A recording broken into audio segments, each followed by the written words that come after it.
Good evening, everyone. We'll go ahead and call the City Council meeting for May 4th, 2009 to order. First thing on the agenda, as always, is the roll call and the determination of a quorum. Amber, if you would, please. Hoyker? Here. Olson? Here. Kroger? Here. Costello? Here. Hadcock? Here. LaCroix? Martinson? Here. Weifenbach? Here. Okrepke? Here. Chapman? Here. We have a quorum. Thank you. Just reminders, if you have a cell phone or for a pager, if you please turn that to the off position or the silent or the self-destruct mode, we'd appreciate it. Rule of thumb is if your pager or your cell phone goes off, we hear it, you're buying donuts next time for all of us. So, and we like Jerry's Donuts, so we'll give a plug for Jerry's Donuts. Let's see.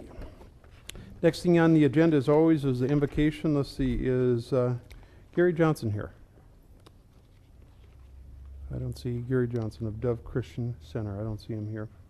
So why don't we do this? If everybody please rise for a moment of silence, and they'll be followed immediately by the Pledge of Allegiance.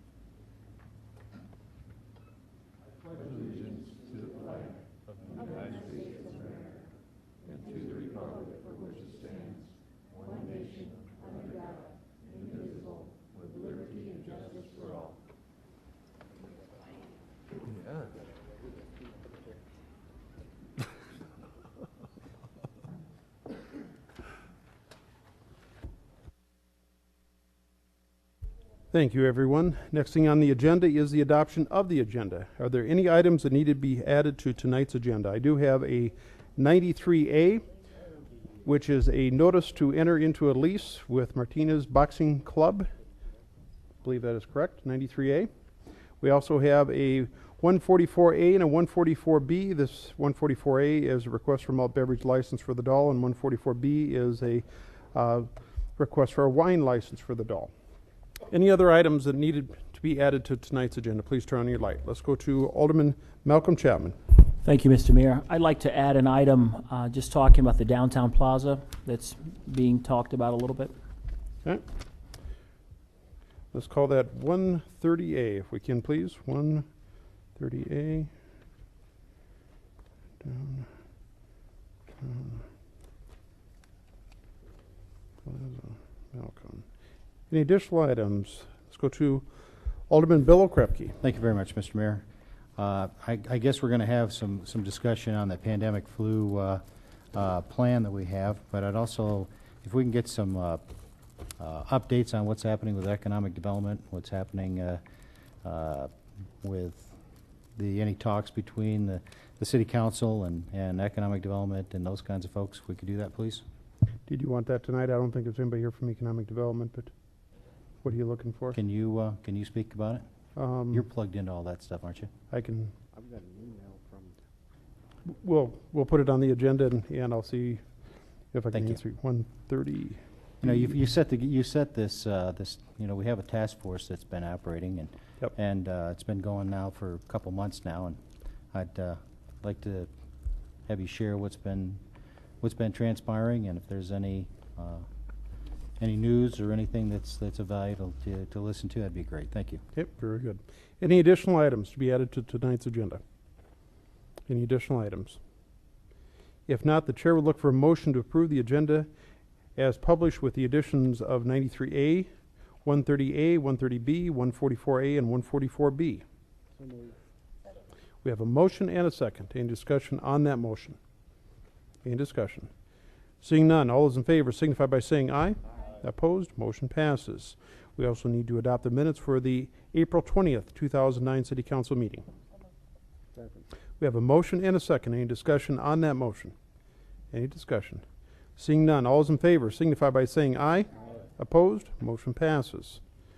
We are on to awards and recognitions. We do not have any tonight. We do have, and we've placed for the convenience of the sheriff, we did place the 24/7 program for item number 1 on the agenda. I'd like to thank Sheriff Holloway for coming down. I know the City Council requested he come and give us an update.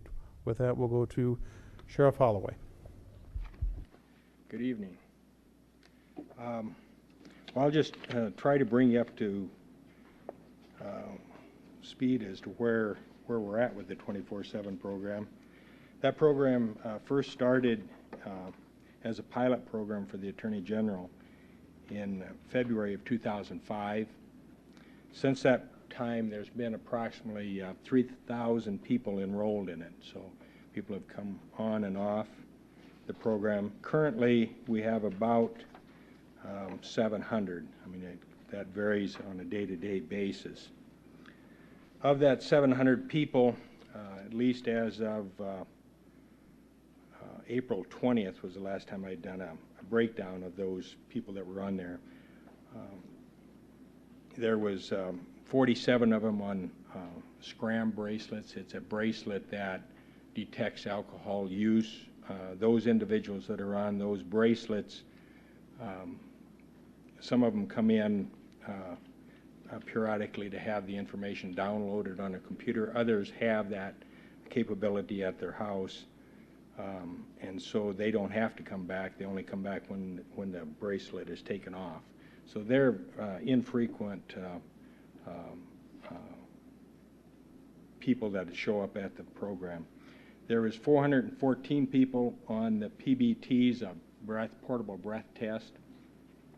And I'm sorry, I probably should have said the 24/7 program is really an alcohol compliance or trying to keep people from drinking to the extent of intoxication as a part of their condition of their sentence or on their condition of bond. There was 414 on a twice-a-day portable breath test, and those people can also be subjected to a random urinalysis test. There was 58 people that were only on an AM portable breath test because the court had only required them to come in once a day for a breath test. And there was 77 on a PM portable breath test. So that would have been in addition to the 414. There's also 113 people who were scheduled for only urinalysis tests. And these are usually people that have, where the courts have some concern for a drug use, and so they're scheduled to come in between 1 to 3 times per week, and that's on a random basis as well. So some of them could be coming in the morning, some of them could be coming in the evenings, but they're scheduled in that sense.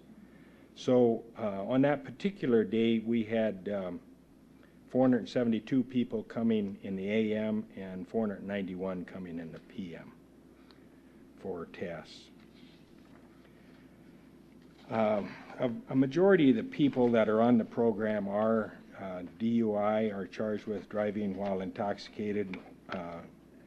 They have, like I said before, they've either been convicted or are on bond as a condition of their bond for the program. There could be, and there are people for other types of charges that the courts, as a condition of their bond or condition of their sentence, have ordered them to the program. Just for kind of a correlation to all of this, there's in 2008, between the Rapid City Police Department and the Pennington County Sheriff's Office, there was 1,848 people arrested for driving while intoxicated in this area. So we do have a pretty significant number of people that need this type of service. I know one of the concerns that was pointed out from the neighborhood when they appeared before the county commission was the time, you know, the traffic that and congestion that takes place with that program. So I asked my staff to run some time tests on how long it takes people to go through the program. And on April 14th in the morning, the average period of time that it took people from the time they entered the building until they left was 45 seconds. In the PM, On that day, it was 48 seconds. We ran that same test again on the 17th of April, and at 8 o'clock in the morning, it was 36 seconds. At 8:30, which apparently they were a little busier at that time, it was 1 minute and 2 seconds. At 8:45, it was 1 minute and 13 seconds. Now, there is times, I mean, I've been over and watched the operation, and there is times when, especially 5:30 or so at night, when people are getting off to work, people will be enough people there that they'll line up and be lined up outside the door. Those are relatively short periods of time. When we remodeled that building to put the 24/7 program in, we made the space available in there for 3 testers, so we can have 3 staff people working there to try to run the people through as quickly as possible. There is some room inside for people to line up inside, so we can try to keep as many people in the building as possible. There's been some complaints about the parking. There is a parking lot right adjacent to it. I think there's 30. I'm just from memory now. It seemed like it was like 36 parking spots. People come and go out of that parking lot. I sat over at the site about a week ago and watched for a while, and it seemed to me like when people would pull in, there was somebody else pulling out. So granted, I'm sure you can find times when the parking lot was full and people parked along the street. The other thing is that not everybody drives that comes there, so there is people that drop individuals off, or people are walking into the program.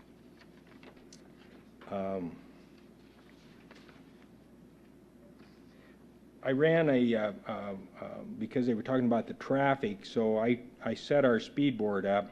The police department and the sheriff's office has a couple of these electronic speed boards, and so we conducted a survey, and granted those speed boards can only mark the traffic coming from one direction, and so we were picking it up coming from the east going west on Quincy Street. We ran that from April 23rd to April 27th, a 4-day period of time. During that 4-day period of time, there was 3,244 vehicles that came down through that area. The average speed was 21.05 miles per hour. 85% of the traffic was traveling at or below the 25-mile-an-hour posted speed limit.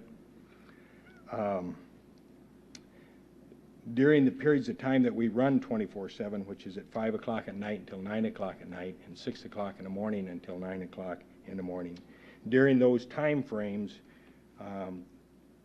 there were 1,830 of those 3,244 cars were during that block of time. So not all of those would be 24/7, obviously, but I'm sure that that has a significant impact on the number of cars going through there. I don't know what else to tell you, I guess. Answer any questions you got. Thank you, Sheriff.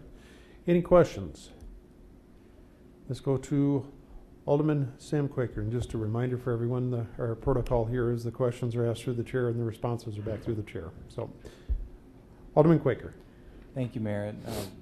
Question for Sheriff Holloway. And the question is if you could briefly describe how the program ended up in the location that it did, where it was at before, and why this, in your opinion, is the best choice for the building, and if any others have been looked at. Thank you. Sheriff? Okay. The program originally started out, like I said, as a pilot program in February of 2005, and at that time, I really thought that if we come up with 50 or 75 people in the program, we would have a lot of people. And we started it at the City County Drug and Alcohol Programs on LaCrosse Street. And we just took one of the offices that we had up there and set a desk in there, and people came into that office. And it didn't take long before the volume of people that was coming in trying to handle them in that office, it didn't work very well. So I took another section of that building and we remodeled it and put a counter up so we could have 2 workstations and try to run the people through quicker. But when the numbers got as high as they have, that became a disruption for the other programs that we got going at the city county drug and alcohol programs. Because as you're probably aware, we do some treatment there.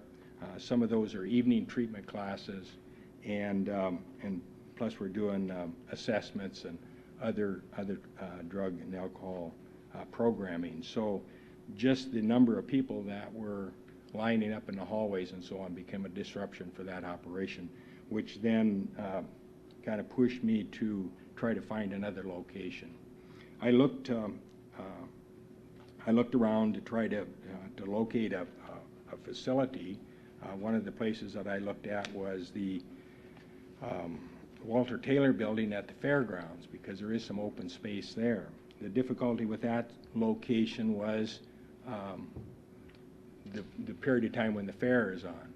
To pick this operation up and move it for that 10-day, 2-week period of time seemed like it would be not very workable, or not workable at all, really. And I also looked at some other buildings. Our limitations with the program is that when we undertook this, and when I talked to the county commissioners about allowing us to do this program, they gave me the direction that we could do it without any local tax dollar support. So it's a self-supporting program. The people that participate in it, or the vast majority of them, some of them get their fees waived, but the vast majority of them pay $1 each time they blow into the PBT.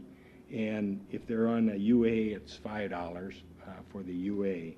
And then the Scram bracelet, we get $25 to hook it up and $25 to unhook them, and the state gets the rest of the money for the cost of the bracelets. So as I was looking around for space, I remembered this building that we're currently located in was a building that we had used a number of years ago for a drug and alcohol treatment program. And so I checked with the school to see if they were still using it. They told me that it was just being, it was sitting idle. They had some old desks and different things stored in there. They offered it to me at a very reasonable price, one that we could afford to pay out of our fees that we're collecting. And so I went to the board, and they told them what my intent was, to sign a lease with National College, and that's how it came about. Whoops, Alderman Quaker, follow-up question? Yep. Thank you, Mayor. Sheriff, would you be willing to hold a meeting in that neighborhood some evening where you can invite the neighborhood and invite the neighbors, and so that they can see what the program is all about, and you can also at that time address some of the concerns that have been raised? Is that something you'd be willing to do? Sheriff? Well, yeah, I'd be more than willing to do that. Maybe I could even talk to the National American University. They may have some space. I mean, it would be nice to do it at the location where I'm doing the services, but it's busy between that early evening hours, and so we'd have to wait until after 9 o'clock or so. But I'm not opposed to that, Councilman Quaker. Okay. Let's go to Alderman Lloyd LaCroix. Thank you, Mayor. Because my question is to Mr. Holloway. You said the program started in, I think, 2005 or so, and you expect like 75 people, and we're up to 414, which is like 5 times the number than you really expected. And you said you expanded to 3 people, so you're, to me, kind of like almost still understaffed if you start out with 75 with 1.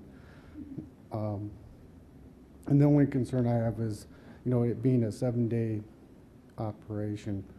And I'm familiar with the location. I know you guys have used that for many other uses. I guess I just have a comment that, do you think it's gonna expand bigger than what it is right now? Is that space big enough? And I just have a simple comment on another location that might be available as far as, I'll just throw the comment out. Go ahead. It'd be down at the Fairdale Plaza, right next to Jobs, day labor. That building's open and available with plenty of parking. Okay. Just a comment. Sheriff, did you understand the question? The question Alderman LaCroix was asking is, do you expect the program to continue to expand? Oh, there's donuts. No, it's not me. I was hoping it was you, Don. I really was. Who was it back there? Thank you for the donuts. I think the number is going to level out where we're at. And the reason I say that is this number has kind of stayed static for several months, about 3 or 4 months now. And so before that, it was climbing on a regular basis. But I think we've reached probably the number that, with our population and with the court's caseload, that will be a pretty static number, I think. Okay, thank you. Anything else? No. Let's go to Alderman Bill Krepke. Thank you very much, Mr. Mayor. This is for the questions for Sheriff Holloway. You gave a nice talk, and you spelled out a lot of things for us. But I just want to clarify some things in my mind, if I can. Obviously, this is a good program, and you're making some good progress with people and helping them stay out of the trouble and moving on with their lives. But I just want to clarify just a couple points. One is that the parking is really not an issue, and the traffic is really not an issue, short of major snowstorms or things like that would slow down traffic or whatnot.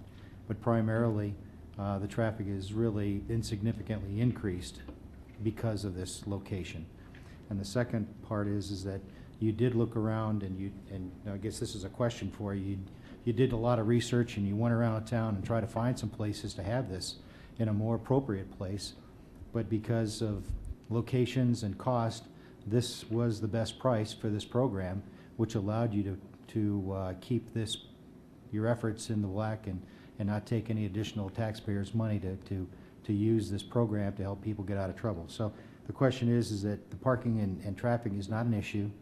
And the second one is that after you've looked at all the places that were available to put this site, this was the best one, and this was the cheapest place to have it. Sheriff, I think there's 2 questions there. First of all, is the parking and the traffic an issue in your opinion? And second of all, is this the best location and best value for your money? Well, I'll answer the last one first. It is the best value for the money. I mean, the National College has given us a very good deal on that building, and it's in close proximity to the rest of our operation, which again makes it very beneficial because I can use some support staff from my law enforcement operation to help with that. And in conjunction, we have a daily interaction with the court system Monday through Friday. So being in close proximity is very good. Is the traffic a problem? I think the traffic flows in and out of there, and it works at that location. Now, obviously, I have talked to some of the neighbors that live there. It's a problem for them. I mean, they see more cars coming down that road, and I can't deny that when we moved in there, there's more cars coming down because we've got these people coming to that location twice a day. How much traffic should that street be able to handle? I'm not an engineer, so I don't know for sure what that process is. This is a good program. I mean, what it has allowed to happen is to keep some of these people out of jail. And the other thing, which is hard to identify, it has kept some of those people from reoffending again. And that's really what the court is looking for when they put them out on bond or as a condition of their sentence, is to try to keep them. It's not to stop them from drinking, because you could drink a beer in between your tests and it probably is not going to show up. but you're not gonna drink enough to be intoxicated to drive and come back and pass the test. And that's really what the court is trying to do with the program. So I think it's a good program. We have we're running about 500 adults in jail right now. Our detox facility is full. The friendship program where we run treatment is full. And so I think that we need to do some of these kinds of programs. They're less expensive for the taxpayers, and we're still trying to hold people accountable. Okay. Anything else, Mr. Okrep? Very good. Let's go to Alderwoman Deb Hadcock. Just a couple of things, Mayor, if I could, to the sheriff. I live about 3 blocks from the 24/7, and my businesses are about 2 blocks from it. And yes, it has affected the traffic flow, and it has affected the parking in that area. And I do check up on the program a lot. And you already know from being on the detox board, I'm in favor of the 24/7 program, and the programs that you do are always very good, Mr. Holloway, and you're always trying to appease people, which is very hard sometimes.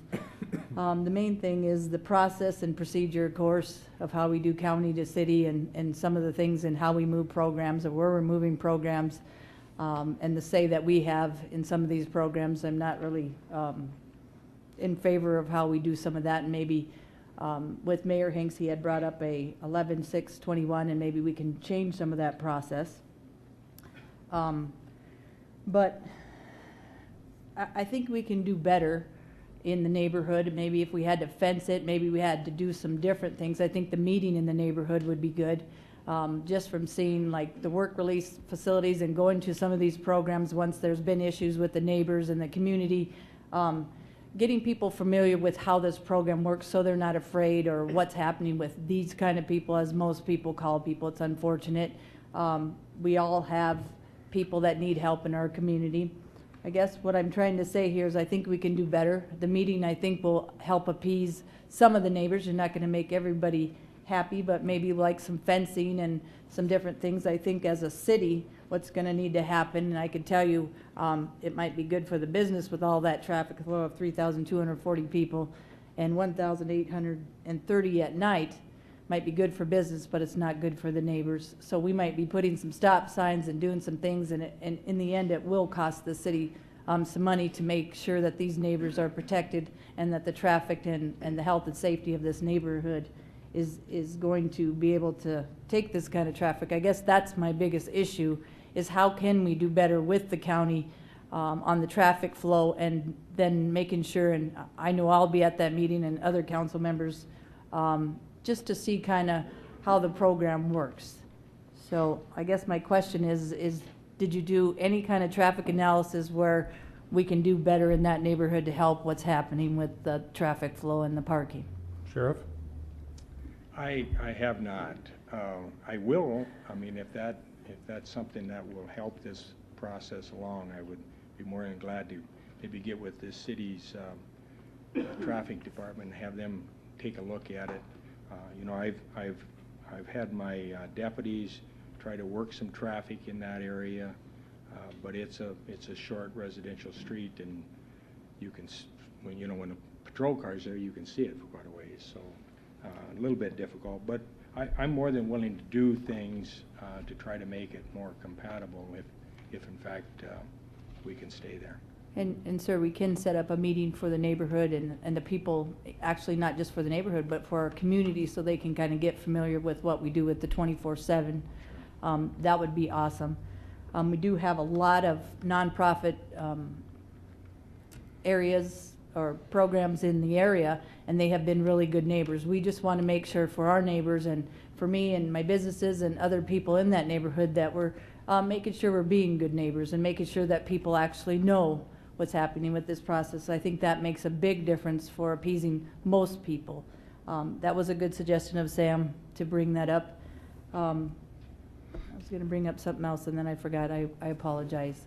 Oh, Mayor, do we as a city, if we're bringing in that much traffic, do we as a city go in and do anything for a traffic analysis at this point based on the numbers we've just heard? I'm going to go to Marcia Elkins here in just a second, but typically what we have is, my understanding is that the county has submitted an application for an 11-6-19 review, and a part of that process, I believe they'll be looking at that. But let's go to Marcia Elkins, who is our Growth Management Director. Yes, the county has submitted the SDCL 11-6-19 application. It will be on the Planning Commission's agenda on Thursday. There was no traffic impact analysis submitted with that, although some of the information that Mr. Holloway has identified was included with that and included in that valuation. So I anticipate some of those issues will be being discussed by the Planning Commission on Thursday. Okay, and in that process, Marcia, if I could, Mayor. Go ahead, please.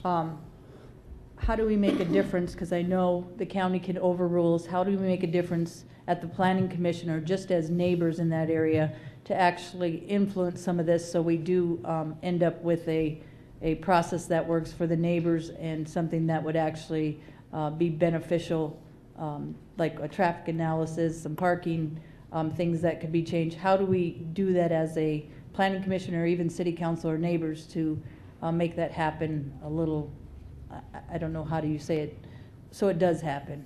Marcia? Typically, in many communities, they require that anytime there's an increase of over 1,000 ADT that's resulting from an application, that there have to be some kind of traffic impact analysis. If it is in a residential area, oftentimes they'll require it even before that. The majority of the time, the Planning Commission has just required that information on larger commercial projects. That was not anticipated in this particular case, but certainly an evaluation of the traffic impact is one option to be completed by an engineer on behalf of the county. That would be one alternative to look at.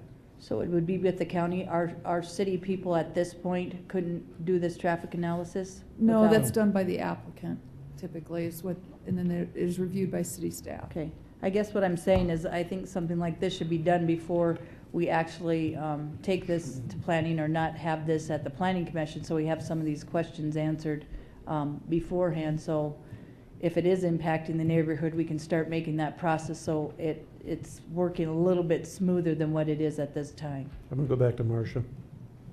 Well, again, we know that if there's this many people coming to the site, that's one trip into the site and one trip out, although some portion of that may be ride sharing, or there may be some folks that are on vehicle or on bicycles and walking to the site. But we know that there's a significant impact just on the number of people that are now going to the location that weren't previously because of the change in the use of the property. Okay.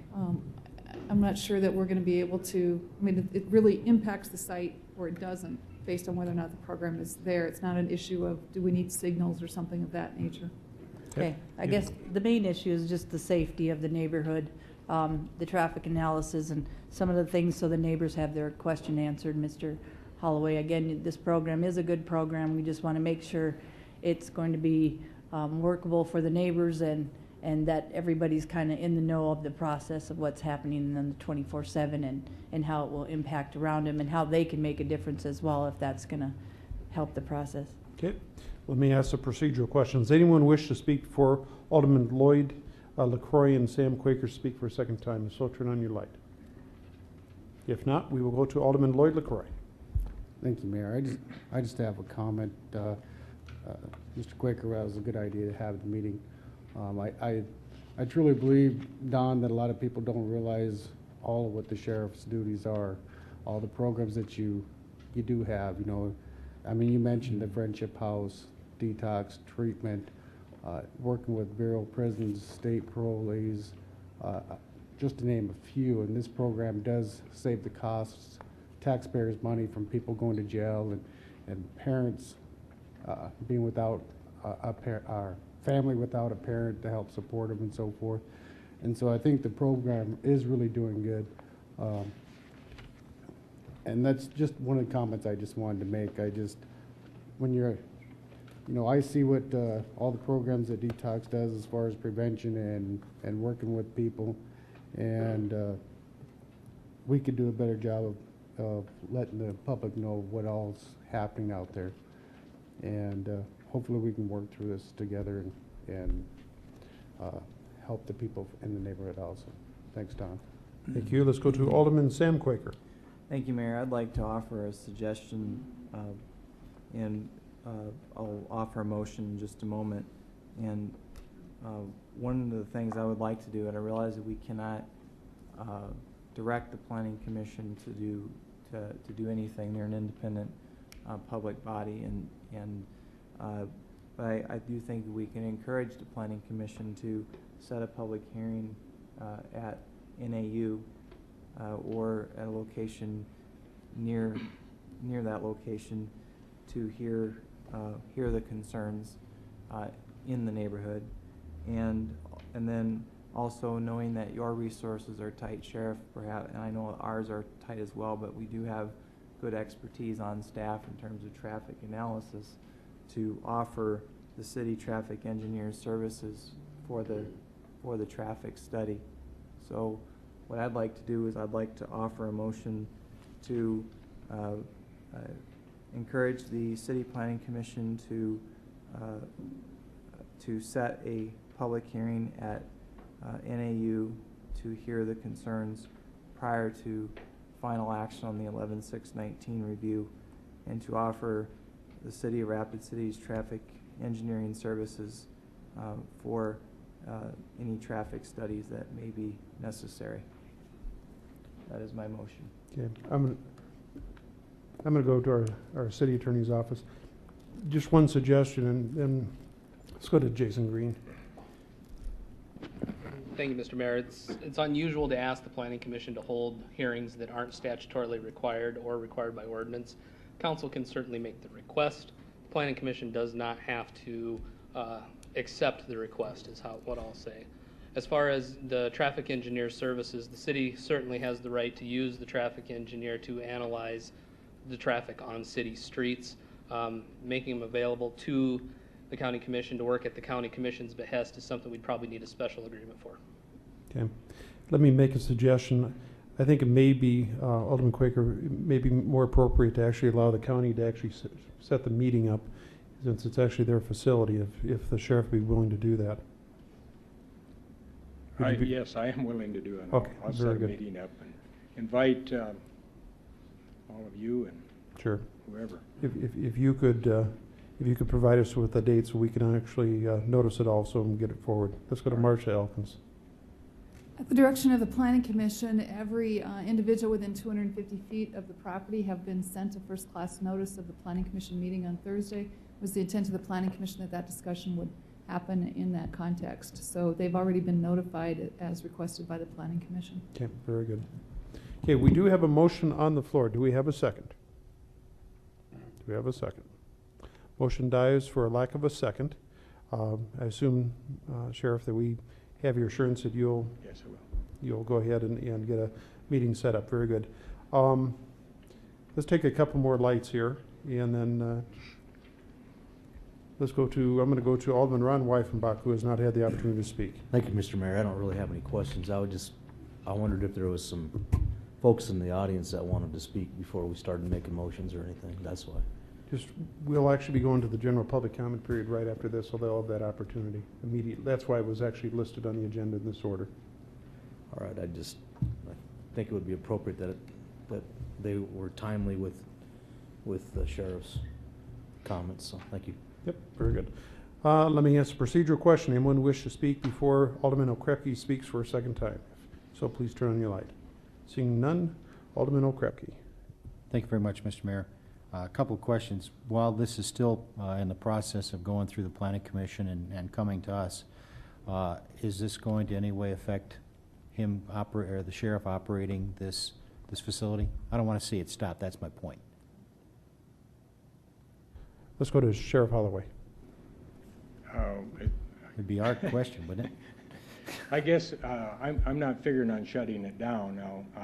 Not knowing what the Planning Commission's going to do on Thursday, and not knowing what the outcome of a public meeting might be, I'm more than willing to try to work with the city, the Planning Commission, the neighborhood, but I'd like to keep the building keep the function operating right there. If for some reason I can't keep it operating there, then I'm going to have some time to find another location and get it up and operational, because I can't just stop the service. And that was my question, Mr. Mayor. It's really in our court whether we say yes or no to this thing. And I didn't want to see that I didn't want to see it get stopped or hinder the operations that Sheriff Holloway has right now. So what I'm understanding is that what Alderman Quaker wanted to do was have a public meeting to have to get information. Now that's all going to happen at the Planning Commission next week. Is that correct? Plus an additional public hearing that I think Sheriff Holloway is going to be calling. There is a legal public hearing for the 11/6/19 review, and that will be at Thursday's Planning Commission meeting. And then Sheriff Holloway has also stated that he'll hold another public open house. Is that necessary if we're doing that? If we're doing that at the Planning Commission, do we need to? Is it going to require any staff work? Is it going to require any of our staff? No. Is it going to require anybody from the county that's going to have to be part of this? I mean, do we need to have this second one if we're going to do one anyway with the Planning Commission? I think the intent was to actually give the opportunity for the neighbors to actually meet as close to on-site as possible. I believe that was the intent that Alderman Quaker was getting at, was try to hold a public meeting in the neighborhood. So. But the problem is that I'm just trying to understand this, Mayor, so bear with me. But I guess the timing is, when would you have that? If it's busy from in the evenings until 9 o'clock at night, how is the sheriff and whoever on the city council wanted to be part of that? I think what the sheriff was indicating, I don't mean to speak for him, but I think he was probably going to look for a different location, possibly the auditorium at the NAU facility, I would assume. Is that? That's what I had in mind, and you know, obviously it's not going to happen this week, and I'll try to get it scheduled as quickly as I can. Well, like I said, I didn't want to stop the process. I didn't want to stop the program. And if we're going to have an open public meeting, how many do we have to have before we're satisfied as a city council that enough people had a chance to speak? And I would have thought just the Planning Commission would have been enough. But if we're all geared and anticipating that second one, then I'm okay with that. Okay, thank you. Does anyone wish to speak for Alderman Deb Hadcock? Speaks for a second time. And so turn on your light. Seeing none, let's go to Alderwoman Deb Hadcock. Sure. Just a couple of things. I think the meeting is good because the Planning Commission meeting's at 7 in the morning and not all the neighbors can meet a 7 in the morning deal. More meetings are never a bad thing to make sure a neighborhood is well informed. I myself, sometimes it takes a couple times till I figure out everything I need to know about anything. And number two, the traffic engineer, it sounds like the mayor's willing to work with the sheriff and the county with our traffic engineer, and that sounds like a really good solution. I appreciate that offer, Mayor, for our traffic engineer, because that, you know, is just being a good neighbor to the county, and it's also on our city streets and neighborhoods. So sounds like we're well on our way to trying to make some type of solution here, and I appreciate that, Mr. Holloway. And again, the two meetings do make a difference. We just want to make sure everybody's informed, and we appreciate you doing that, sir. Yep, thank you. Marcia, do you have anything else? We're about ready to wrap this up. Marcia? Certainly. If the applicant, Mr. Holloway, on behalf of the county, wanted to request that Thursday morning's consideration of the 11/6/19 be continued 2 weeks to allow that meeting to be held, I'm sure that the Planning Commission would respect that. Okay, thank you. Seeing no further lights, this is a informational item, so no action is required. Any additional comments? No, we will move on. Next on the agenda is the general public comment period. This is a time for members of the public to discuss or express concerns to the council on any issue not on the agenda. Action will not be taken at tonight's meeting on any issue not on the agenda except by placement on the agenda by the unanimous vote of the council members present. We do have a speaker request form from Joe Lowe under general public comment periods, and we also have, let's see here, I think that must be the only one. Mr. Lowe. And just so you know, during this period is we do time this, so you have about 3 minutes. So if you'd watch the lights, and since you're a former mayor, you know how this works. Very familiar with the process. 2 items. You could allow me to do item 1 first and then come back to speak at item 2, Mr. Mayor. Mr. Mayor, honorable members of the City Council. First of all, I applaud Sheriff Holloway for the 24/7 program. It's a good program. It's a program that rehabilitates people. Second item is, I was listening to some of the dialogue on the council. And I was a former chairman of the Planning Commission for the City of Mission Viejo in Southern California and the Design Review Board for the City of Laguna Beach. It would appear that items that are on the Planning Commission, that go before the Planning Commission, are noticed to the public. City staff gives input to the Planning Commission at that point, and if the item at that point is voted down, it can be appealed to the City Council, and then that's when the council acts on it. The other part of it is the mayor appoints people to the Planning Commission, so you do have some informal way to do some things with the Planning Commission. The item, I guess, to get to my point real quick, and that is when people come to meetings, it's usually the vocal minority. A lot of people don't come to council meetings. They don't come to Planning Commission meetings to tell you what a good job you're doing. They come there to tell you that there's an issue that affects their welfare in their local neighborhood. Okay? That may not represent the true will of the community. And so what I'm asking you to do is be very careful when we look at a program that's doing so well, this 24/7 program, with rehabilitating people and keeping them off the street, and it's a true solution. And you know, that balance between the local minority and the people that are really the general populace in the city. So. Okay. Did you want to go into your second one? We also have you for downtown problems. I do. Again, thank you for indulging me here. I want to first of all say thank you. That's the first part of it. I want to thank you for Police Chief for some improvement in downtown with the vagrant problem, but we still have an issue, and those issues aren't going away. I'm going to try and describe a fix for you. First of all, if you still go to the library, I've had people tell me they don't want to take their kids and family to the library. The second part of it is, I just got back from a vacation, and right in front of the restaurant, we still had the same usual suspects and still causing the same problems that they caused before. I want to address the citizens arrest process. First of all, I don't think it's going to work because my staff, my wife's 5'3", and she's not going to take a 200-pound drunk and tell him you're under citizen's arrest. So that isn't the real fix. It's part of a fix, but it's not the real fix. The fix to me is we really get in and do something about it. In the city of Mission Viejo, we had our first drive-by shooting, and we were the largest contract city, one of the largest contract cities beside Irvine, for the Orange County Sheriff. I went to the Orange County Undersheriff, and I said it needs to be fixed. Let's go downtown and take care of this issue. What they did at that point is we put a Delta team together. Delta team is plainclothes officers that have no other duties but to wander around downtown, okay? And they don't respond to other incidents. When we got done, we cleaned it up in a month and a half. We had guns, knives, drugs, and all kinds of other things. The test here, the first test of this was in this area, is we've moved from panhandling, we've moved to our first major crime, okay? That was somebody trying to assault a citizen and they were killed. Now, you know, we keep saying, well, this is, you know, this is really it's a safe place. Well, is it a safe place? Let's get in there, let's look at the issue and really deal with it. And I hope you will continue to look at ways to improve the downtown area and take care of some of these problems. The old city that I was with, 26% of that city's budget was retail sales tax related. And if we're going to continue to see people and have retail sales tax flourish in this community, that's going to be an issue that needs to be dealt with.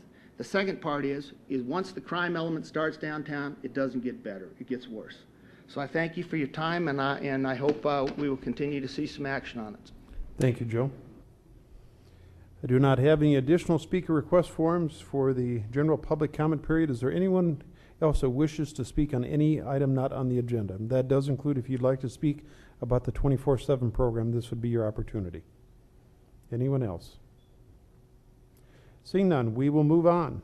We were on to item number 2, which is the library update. Good evening. I'm Sandra McNeely, a volunteer on the library board. And also with me this evening are, of course, Ron Kroger, a fellow board member, and our library director, Greta Chapman. Before you, you have two different handouts. One is a book and an invitation inside of that book inviting you to this Friday's kickoff reception of One Book, One South Dakota. And you do not have to read the book to come to the reception, so feel free to join us on Friday evening for the kickoff reception. The other handout is an update, and we thank you for the opportunity to come forth and present an update on what is happening at the library. You have several pages of information. I will not read those to you, but would like to point out a few highlights. One of the pages reflects our overall accomplishments in 2008. And if you look at the center section of that page, you will see that we've had a double-digit increase for services in every category in the year 2008. So while the economic downturn is often wreaks havoc on many businesses, at the library, business is actually booming. And you can see what those increases are listed on that particular page.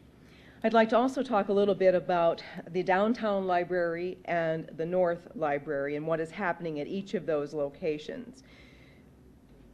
If you refer to the statistics for the first quarter, we've served over 40,000 registered patrons, and our library material increased by 12%.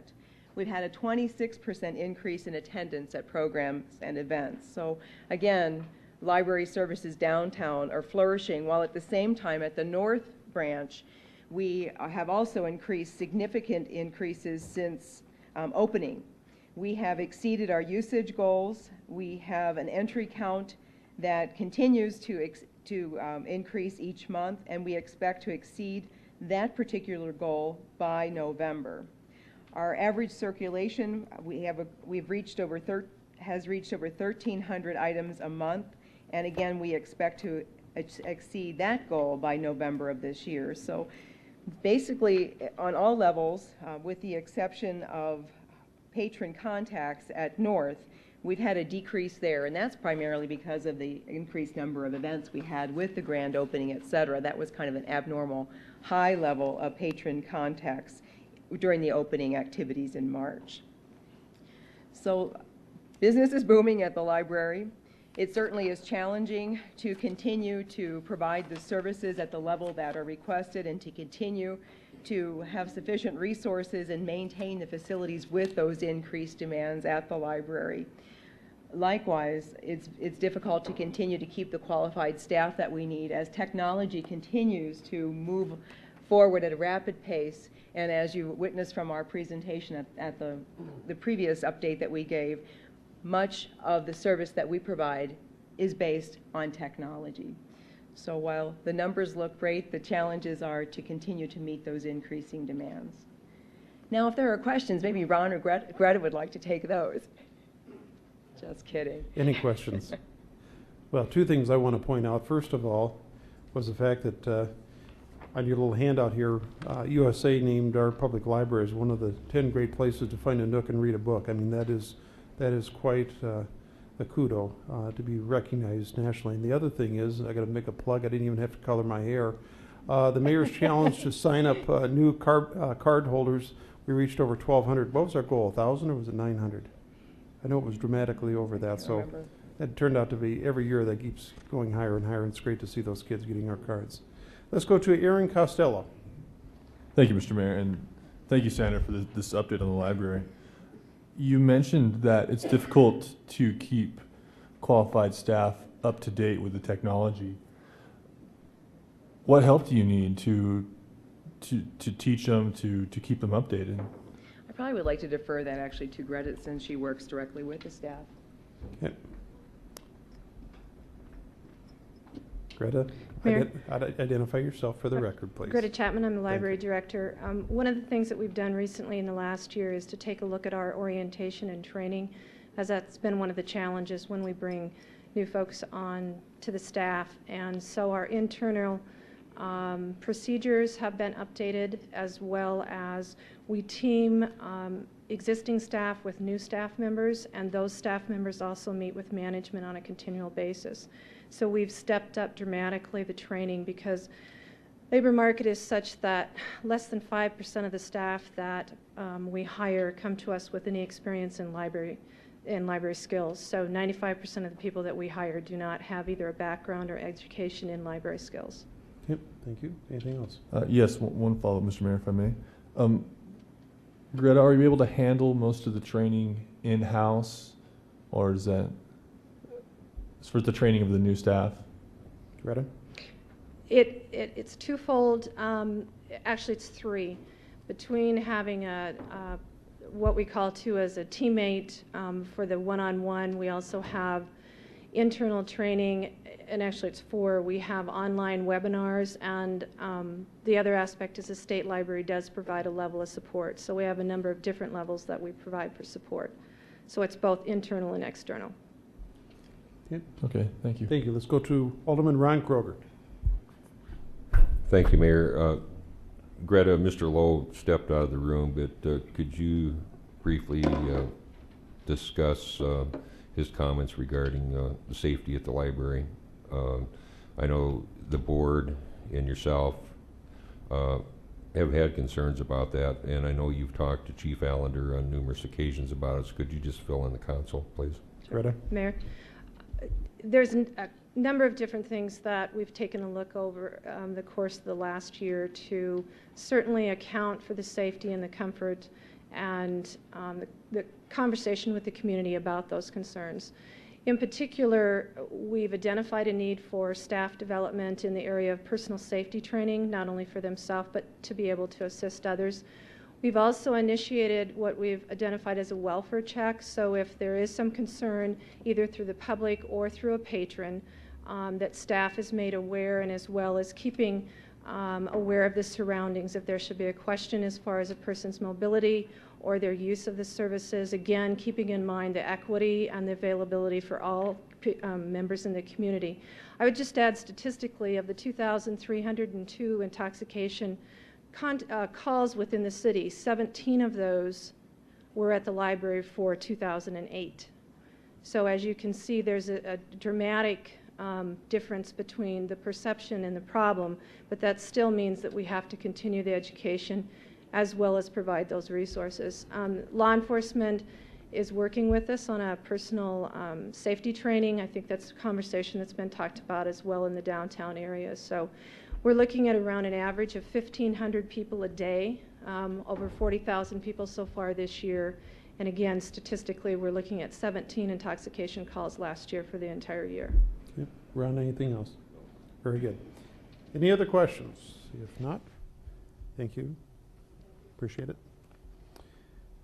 That does take us to the non-consent public hearing items. This is items 3 through 134. The chair would look for a motion to open the public comment on items 3 through 99, please. 3 through 99. We have a motion and a second. Any discussion on that motion? Any discussion? Seeing none, all those in favor signify by saying aye. Aye. Opposed? Motion passes. Let's see here. We do have a couple speaker request forms on item number 94. First one is from Donna Norton of 102 Texas Street. And Donna, if you would, just for the record, if you could just please identify yourself. And as always, we do have the lights up here, so when it does start turning yellow, that means you have about 30 seconds left, okay? Go ahead, please.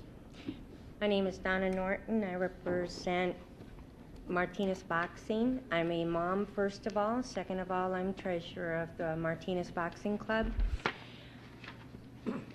I am not really sure why I'm here. I'm not really sure what the issue is, but what I do have to say is that Martinez Boxing Club is a nonprofit organization. Our money is gotten through our bouts.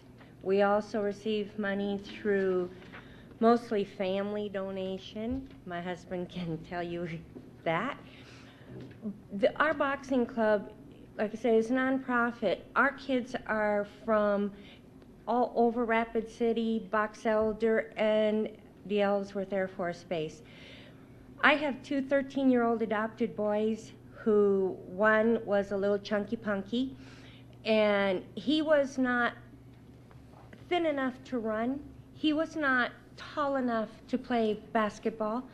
He was not athletic enough to do anything until he discovered Martinez Boxing. Martinez Boxing, he went from an F student to an A student in 1 year.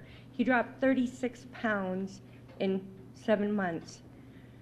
My other 13-year-old son is Afro-American and Native and has a hard time in most sports in Rapid City. He's not accepted in a lot of the games kids play. He had turned to gangs because he was accepted there. I can't tell you how many phone calls I had gotten from the elementary school. My son decided to experiment with drugs. These were his friends. My son got involved with Martinez Boxing.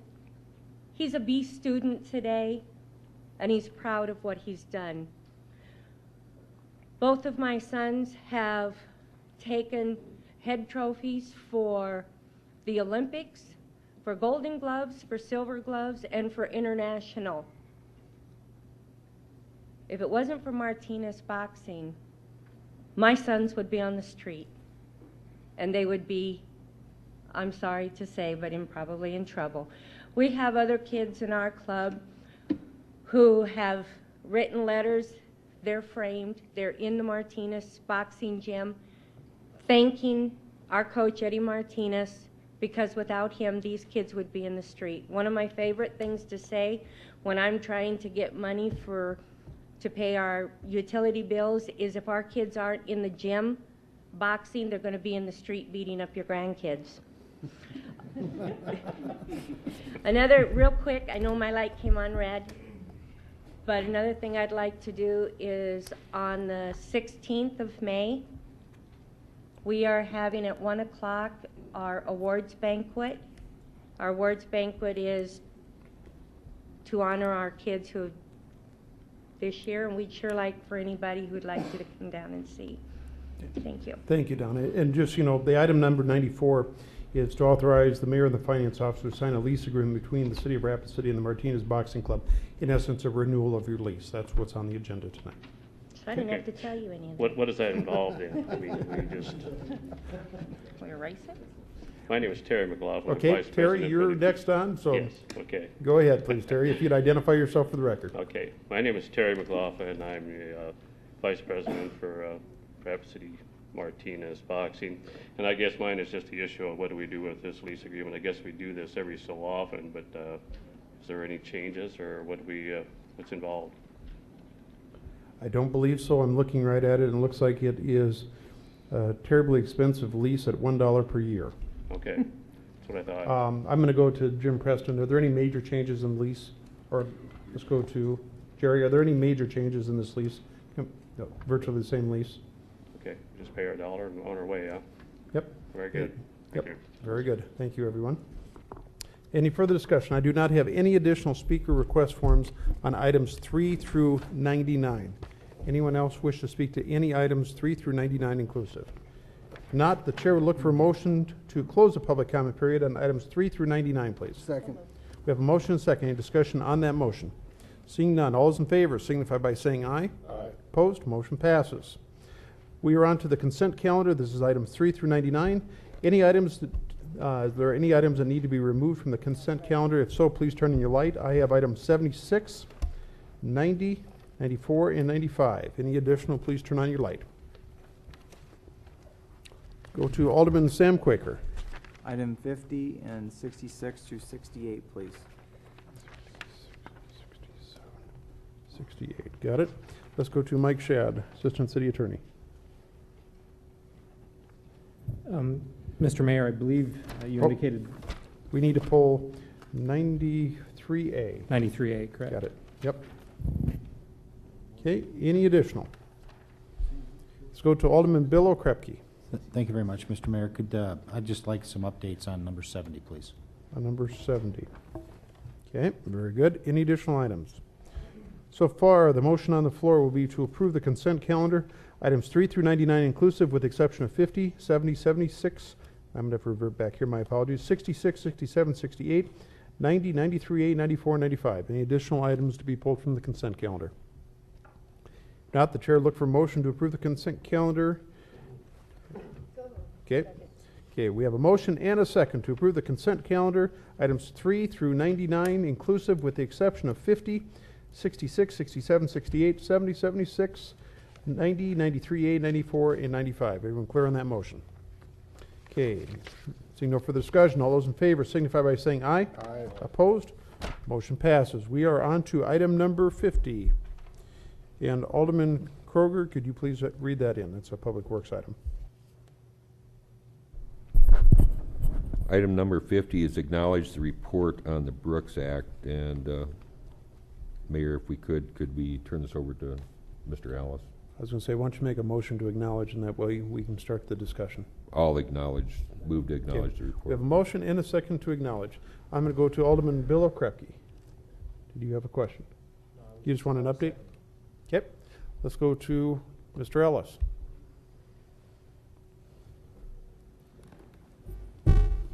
Thank you, Mr. Mayor. The report on the Brooks Act we discussed at Public Works Committee is a federal act that was put in place a number of years ago, and it requires that during the consultant selection process that the city cannot ask for a price for the consultant to perform those activities during that selection process, and that is for federally funded projects only.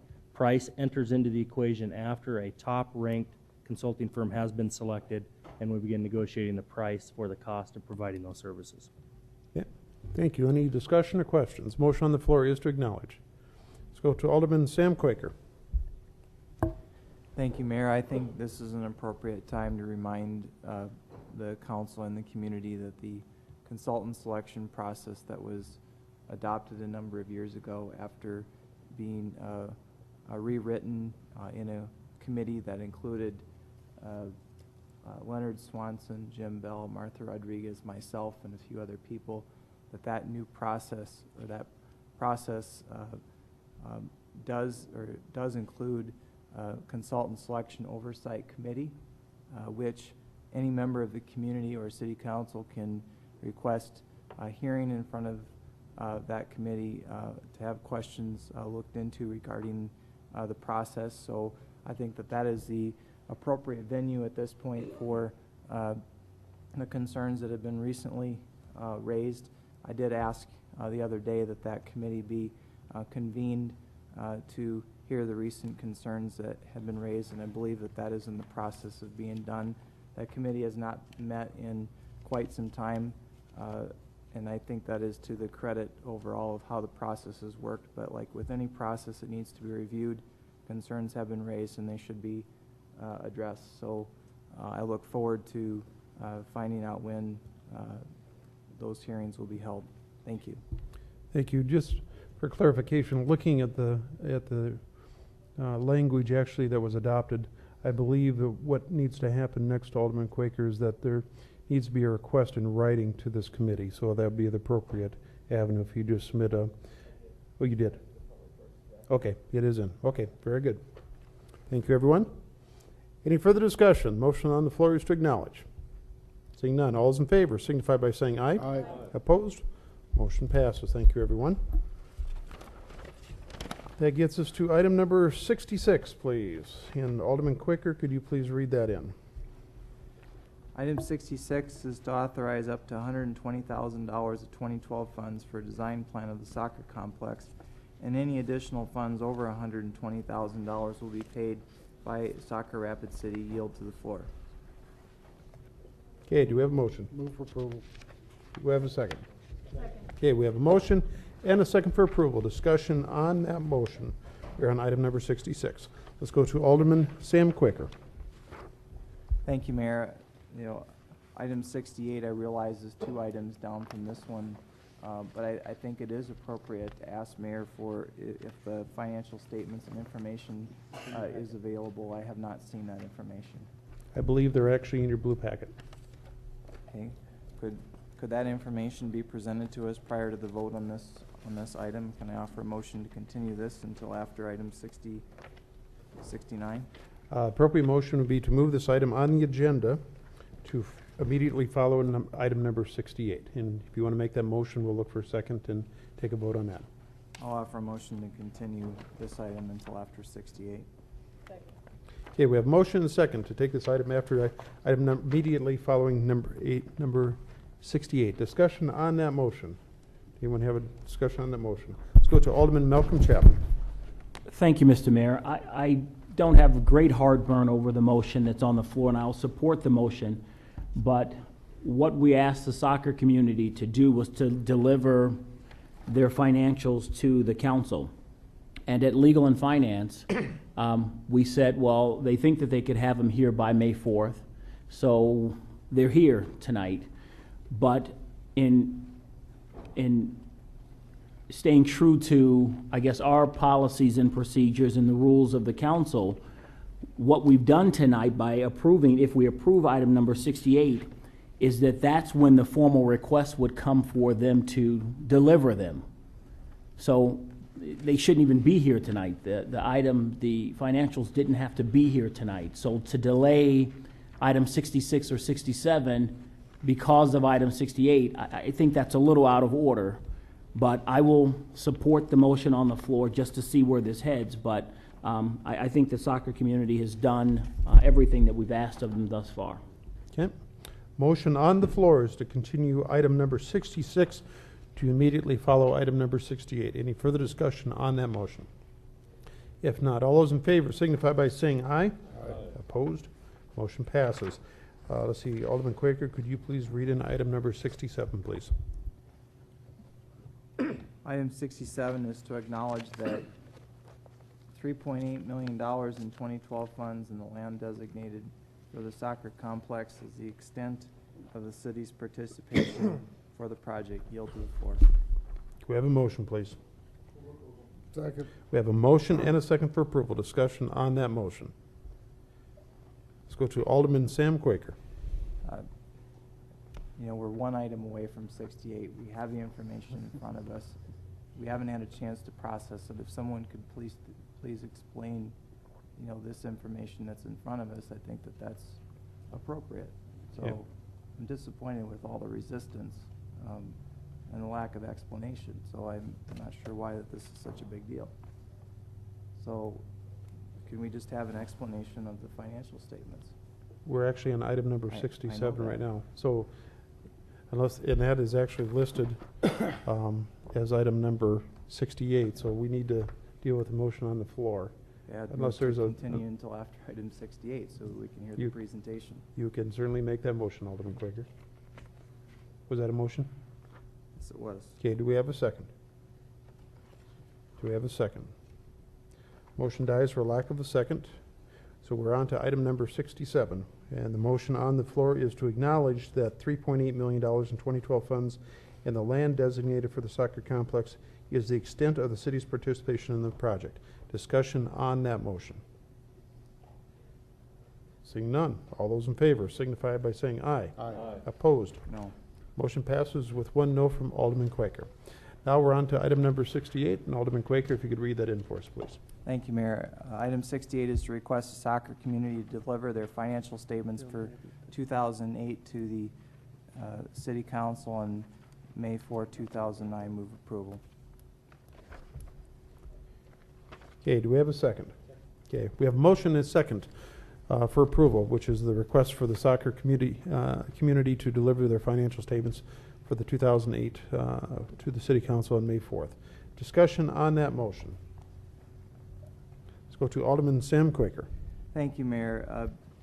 One of the questions that I had asked and was hoping to obtain with having this information was, it looks like about $15,000 from what I've been told has been raised, and I'm trying to determine how much of that has been spent, and I'm also trying to determine what was spent in salaries by this organization in 2008. Someone help me with answering that question. Would you like to direct that question specifically to someone, Alderman Quaker? I guess Mr. Pitts would probably be best suited to answer that question. Okay. Is there anybody from soccer that could answer that question?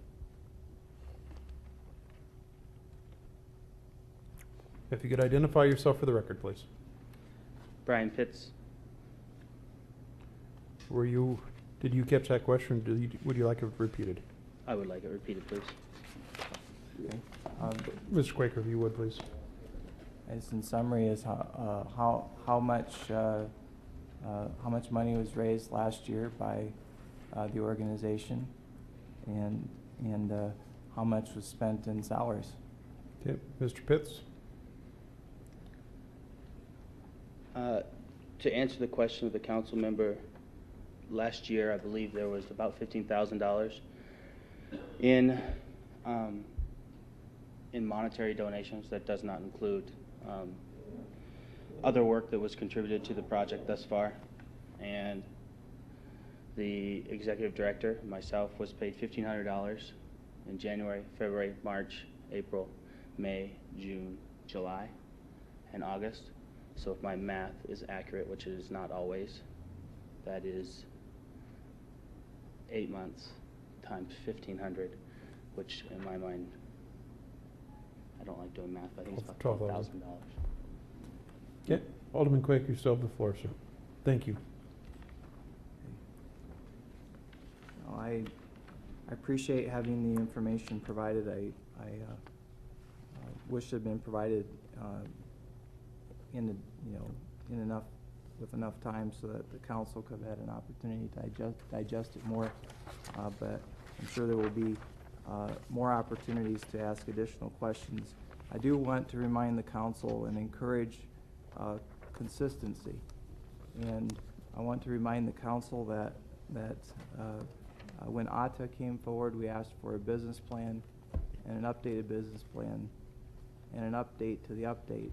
And I think that it is also only fair that we ask the same information of this organization as well to ensure consistency. I also think that the selection process, is a concern. Obviously, the land has been selected, but we did select a site that was not recommended by the city's own matrix that the city had come up with. So I think there are still outstanding questions that need to be answered, and I also look forward to seeing the updated business plan as the process moves forward. Thank you. Thank you. Let's go to Alderman Malcolm Chapman. Thank you, Mr. Mayor. The matrix that task force put together, I disagree with Alderman Quaker that it does not point to the land designation that the committee recommended to the council. There was no direct plus or minus that said we should go with this land. I mean, there was a lot of discussion around that, so I kind of disagree with that premise. But my reason for punching my light was to say that if Alderman Quaker would like for the process to be fair, then I think that what should be done then is to ask the mayor to form a task force to work with ATA to move that process along.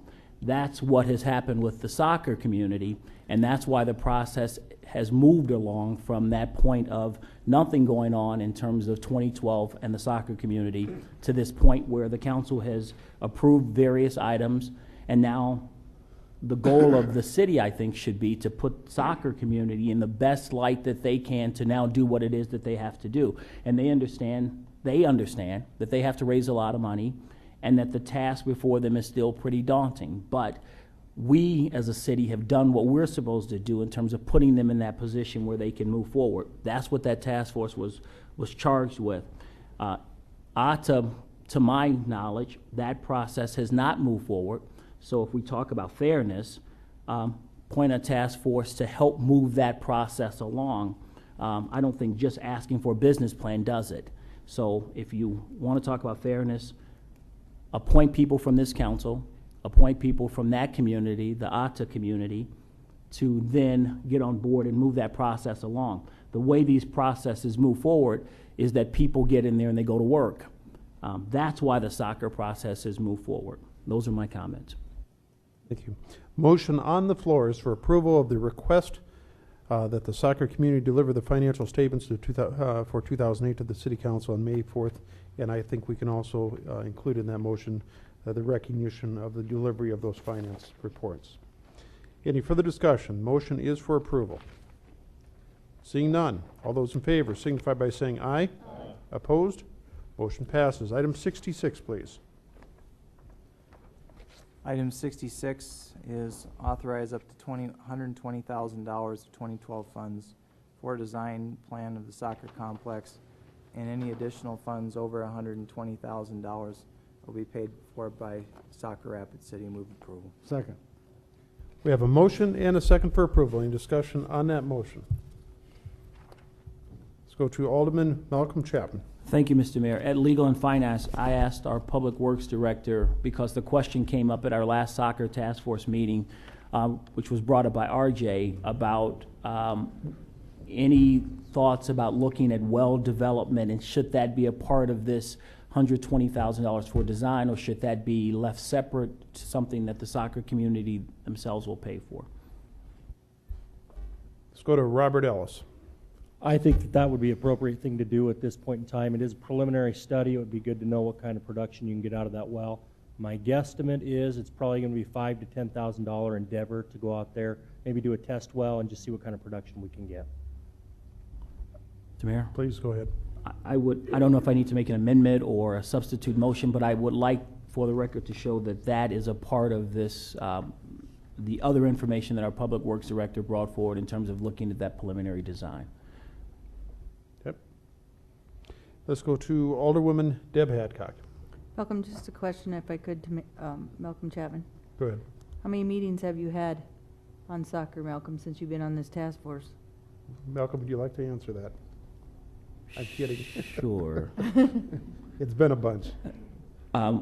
We started meeting in January, and we've met every other week until just a few weeks ago, and then we started to meet monthly since most of the items were off of the soccer task force plate and onto the council's plate. So we will still meet monthly now. Thank you, Malcolm, for answering that question. Kudos to you and your team of people that have met this much just to move this process forward, and to the mayor for forming this task force. And I have to agree with some of these programs are going to need some help from council members and a team of people. And the OTTA program, I think, can be very positive for our community. And I think with the task force, we can help that process as well, like you and others from the city council have made that possible. So I think this is a good way on sometimes for council members to step up and say there needs to be a little bit of help to get to where we need to go, just so they know how the process works and how things work for our city. So thank you again, Malcolm, for all your work, and Mayor for setting that task force. And I think the suggestion for the OTTA task force is a good one. Thank you. Motion on the floor is for approval. Let's go to Alderwoman Karen Olson. Thank you, Mayor. I think it's really important as this project moves forward that it's crystal clear that everything that we have requested has been done by this organization, and that their motives and their efforts to move forward have been positive and honest, and this project is worthy of community support. And there's no question about the quality of the folks that are working on this project. Thank you. Motion on the floor is for approval. Any further discussion? Any further discussion? Seeing none, all those in favor signify by saying aye. Aye. Opposed? Motion passes. Thank you, everyone. We're on to item number 70. Alderman Quaker, if you would, please. Item number 70 is request the Urban Wildlife Committee to review wildlife release, including prohibition of release of fish and waterfowl into the park and creek system, and to forward their recommendation to the city attorney for inclusion in an ordinance to be brought to the June 10, 2009 Legal and Finance Committee meeting for first reading. Move approval. Second. We have a motion and a second for approval. Discussion on that motion. Let's go to Alderwoman Deb Hadcock. Can someone tell me what this means? I mean, it says what it means, but I mean, basically, a brief explanation of why we're doing it. Okay. Jerry, you want to, let's go to Jerry Cole, Parks and Rec Director.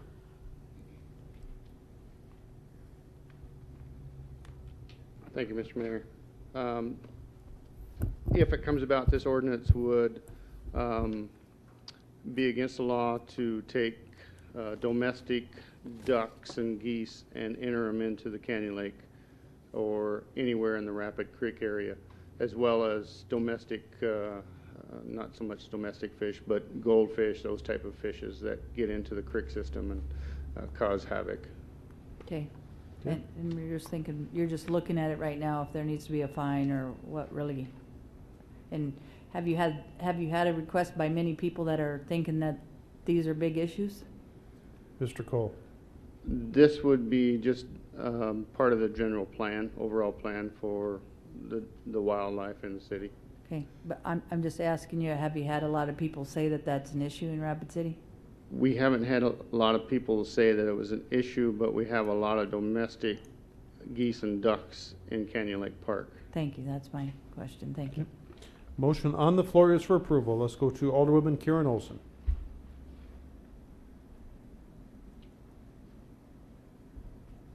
I'm in support of the motion. This forwards the general objectives of the waterfowl management plan, and it'll be a good step forward. Okay, thank you. Let's go to Alderman Bill Okrepke. Thank you very much, Mr. Mayor. That's the reason why I pulled this item. So right now, we're talking about no dumping of domestic ducks and birds into the creeks and the lakes and so forth. We're going to do a harvesting of the ducks and the geese, and where are we as far as feeding them as part of this ordinance? Just for a point of clarification, that does appear later on the agenda. So you want me to wait then? Okay. Why don't you? I believe we can wait, and that'd be item number 100. that'll be fine. Okay. Karen, your light is still on. Did you have another comment? Yeah, I did. Okay, let's go to Alderwoman Karen Olson. Just as a point of clarification, this was just to handle any additional wildlife or animals that might have been introduced. I mean, we don't want alligators, exotic fish, and there's no provision under law right now. And this would give us an opportunity to look at that and make sure that that doesn't happen. Okay, very good. Motion on the floor is for approval. Any further discussion? Seeing none. All those in favor signify by saying aye. Aye. Opposed? Motion passes. Item number 76. Alderman Quaker, if you could please read that in. Item 76 is to acknowledge the report regarding the city's planning for pandemic flu. Move to acknowledge the report. Okay, we have a motion and second to acknowledge. Let's go to Anthony, was invited to come on down. If Anthony would get up and give us a short report on our planning efforts and how we've been practicing the last couple of years.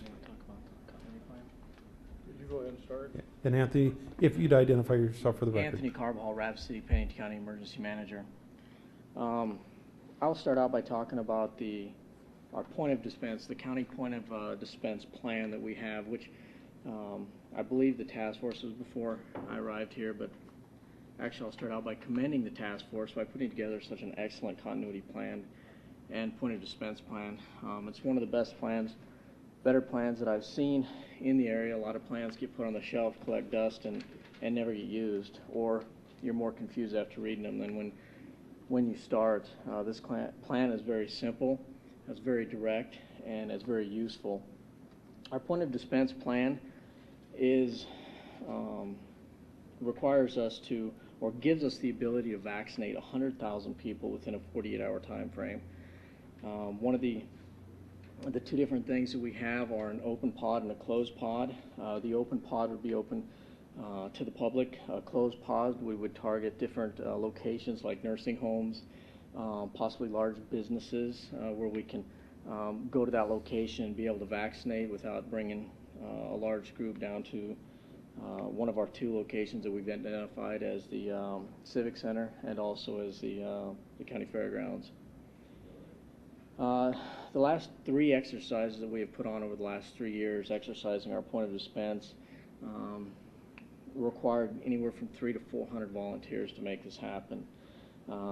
and with each year we got better in it. And even with this final year, we had excellent kudos from the CDC out of Atlanta, who came up to visit during this, and also with the State Department of Health. The first year they utilized M&Ms to hand out to simulate this. The second and third year we utilized the flu vaccine that was purchased by the governor. We would bring in, we opened it up to children, I believe it was 6 months to 18 years of age, and we're able to give them the flu vaccine free of charge in one location within, I believe we started at 1 and ran until about 7, and also gave the option to bus in some of the schools and give this vaccine. Again, it's something we continue to work on, but at this point, in the event that we get to that point, or if we do, I know the CDC has already, I believe yesterday, May 3rd, they should have completed all deliveries of the anti-drug, some of the antivirus drugs, as well as some supplies to all 50 states. In the event that we are required to do vaccination, I'm very confident with the plan that was developed, that it continues to be developed, that vaccinations throughout the community won't be an issue. Thank you. Let's see if there's any questions. Let's go to Alderman Bill Okrepke. Thank you very much, Mr. Mayor. Was Mr. Preston going to make a presentation, or is he standing by for questions? I think he's just standing there. And he's doing a great job standing there, too. I was prepared if you had any questions about the continuity plan that we do have for the city. Very good. Well, it's important for the people in the community to know that we did put together a pretty darn good plan to take care of any pandemic flu virus or what comes along. Our former speaker talked about dispensing inoculations and those kinds of things, but the plan is much, much deeper than that. And I was hoping that maybe Mr. Preston can detail some of those ideas, because we do have a good plan, and if something does happen in South Dakota, if something does move into Rapid City, we do have a plan that's going to minimize the loss of life and dangers. So if I could have Mr. Preston go ahead and detail some of those ideas, just so that the public can realize that some of the things that we've thought about and what we're trying to do to make sure that we're safe and protected, because that's what government's supposed to be doing. Mr. Preston? I may have a follow-up question after that. Can you do it off the top of your head? If not, I can probably help you along here. Sure. Thank you, Mayor. The city did form a task force to put together a continuity plan in the event we would have a pandemic flu. At that time, we had the avian scare. The task force consists of Mr. Okrepke, Kathy Druckery from Human Resources, Park Owens, that time the Emergency Management Director, Dirk Jablonski from Public Works, Mike Thompson from the Fire Department, Ambulance Service, and Dave Walton from Rapid City Police Department. We started on June 8, 2006. We presented that plan for approval to the council on September 18, 2006. In a nutshell, what that plan does is outline various threat levels and proposed responses. And these threat levels were, again, on avionic flu. If it was in the United States, if it was within 200 miles of the city of Rapid City, or 50 miles of Rapid City. We also outlined what we considered essential functions and non-essential functions. Essential function, of course, would be your police and fire, water, sewer, garbage disposal, etc. We did consider council as essential at that time, and non-essential would be your parks and rec. You don't anymore? Sir? Okay, we do. We still do. Okay. And we put this plan together. Pennington County at the same time also put their plan together. And we have shared this document with a number of communities throughout the state of South Dakota. In addition to that, we did meet with other community entities such as the hospital, National Guard, Black Hills Power, MDU, the Pioneer Bank, South Dakota Health, Sheriff's Office, Nash Finch, MG Oil, Prairie Wave, and the Rapid City Schools, because essentially their actions would also affect what actions we would take, i.e. we cannot continue to operate water and wastewater if we do not have electricity. So that's what we put together in two documents. Our initial document for just the city was 43 pages, and then we've got the additional Okay. from the other entities. Last comment, all of us that put this together, we're all unanimous support that this is a plan we put together, even though we put a lot of work into it, we did not want to have to implement it. Absolutely. Anything else? Thank you very much, Mr. Mayor. Exactly right, Mr. Preston. You did this is a good plan. And it's important to know that not only did we talk about operating the city government, but we also considered the issues of how people are going to live and get money and those kinds of things. What grocery stores are still going to be open? What banks are still going to be available? And so it's important that the people in the community know that we do have a plan for such a problem, that if this swine flu did become a major issue for us, we could have implemented this plan. And what's another point that's important in this thing is that not only did we develop the plan with the major players, fire, police, sheriff, and so forth, but we also actually practiced it and made sure that it did work. Over the past 3 years, as we were told that we gave out the inoculations and made the preparations and do those things. So not only is it a good plan that we put together, but it's also been proven and it does work. So I applaud Jim for the work that he did as chairman of that committee, and it's a good plan. Thank you very much. Thank you. Let's go to Alderman Malcolm Chapman. Thank you, Mr. Mayor. I just echo those comments, and I asked that this item be brought to Legal and Finance. I just thought it was timely, and I thought it was important that the community know that all of the pre-planning work that was done by City County Emergency Management and the City of Rapid City and all the other players, I just thought that it was important. One of the most valuable things I think in here is talking about preventative measures. There's tips about how to prevent this, so if at all possible. Something as simple as washing your hands often and often and often and washing them for 20 seconds. And my son came home the other day and said, "Dad, you're supposed to sing happy birthday as you're washing your hands, and you don't finish washing until you finish the song." So, we're singing happy birthday quite a bit in my home these days. But I think it's important that the community know all of the planning work that went into it, and God forbid if we have to implement this plan, but if we do, then I think that our community has served us well, and visionary folks in this community have, so thank you.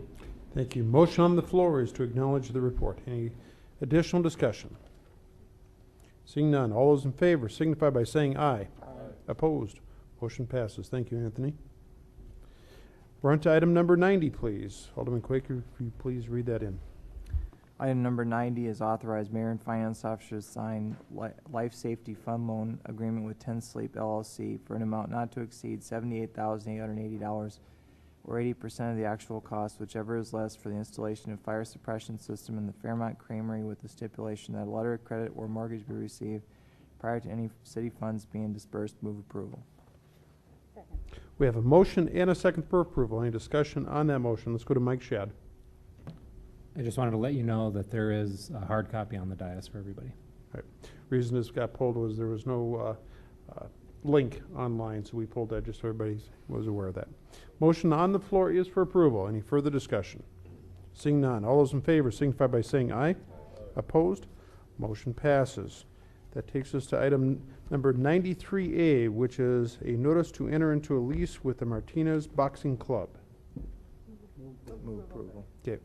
We have a motion and a second for approval. Discussion on that motion. Let's go to Alderman Sam Quaker. Thank you, Mayor. I have a question for Donna Norton. Is she still here? I don't think they're here anymore. Okay. I guess my question was, maybe Jerry, you can help me out. What are the hours of operation? How do kids sign up, and how many participants do they have? Let's go to Jason Green. Thank you, Mayor. You may have noticed this was an item that was added to the agenda. You're not going to be able to act on the lease itself tonight because we've got to have the public hearing first. So we could certainly ask those questions at the public hearing in 2 weeks. I believe the folks that spoke earlier are going to be here in 2 weeks. Okay. Yep.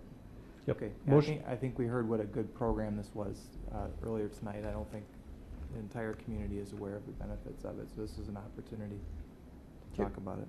Very good. Motion on the floor is to send notice to enter into a lease with the Martinez Boxing Club. In other words, public notice. Any additional comments? Seeing none, all those in favor signify by saying aye. Opposed? Motion passes. Item number 94, please, and I believe we need to continue this for 2 weeks. Item 94 is to authorize mayor and finance officer to sign a lease agreement between the City of Rapid City and Martinez Boxing Club, Inc. Move to continue for 2 weeks. We have a motion and second to continue this item for 2 weeks. Any discussion on that motion? Let's go to Patty Martinson. Yes, I just want to. A general question on the process of how one obtains a $1 lease, just as a general question. I don't know if that can be answered here or in 2 weeks. Just so you know, the motion on the floor is a continuation. Why don't we'll get you that information prior to that meeting. All right, thank you. Very good. Jerry, you'll get back with that information. Very good. Motion on the floor is to continue for 2 weeks. Any discussion, further discussion on that motion? Seeing none, all those in favor signify by saying aye. Opposed? Motion passes. Item number 95, please. Item number 95 is to authorize acceptance of Red Rock Meadows Park. Move approval. Second. Thank you. Motion on the floor is for approval. Any discussion on that motion? Any discussion? Seeing none, all those in favor signify by saying aye. Opposed? Motion passes. Thank you, everyone. That does take us to the end of the consent calendar. We are on to the non-consent calendar, items 100 through 134. The chair would look for a motion to open the public comment period on items 100 through 134 inclusive. We have a motion and a second. Any discussion on that motion? Any discussion? Seeing none, all those in favor signify by saying aye. Opposed? Motion passes. We are on to the public comment period for items 100 through 134. We do have a speaker request form from Jim Galvin on item 100. Turn the lights on. Just a reminder, we do time this, so if once you start talking, we'll actually hit the lights there, Jim, and when it turns yellow for you, just keep in mind you have about 30 seconds. And Mr. Galvin, if you just identify yourself for the record for us. Jim Galvin, Ward 1, live out by Elk Country Golf Course. Just wanted to ask a few things about this business with Canyon Lake, although I don't use the place and I probably never will in my condition. Play the devil on this. Is there any kind of a plan for trapping, killing, and giving our feathered friends to the needy people? I think Mr. O'Croppy slipped out something there. Have you consulted with the Game, Fish, and Parks Department of South Dakota? Typically, we don't have a back and forth here, Jim. Why don't you go ahead? I'm sorry. My apologies.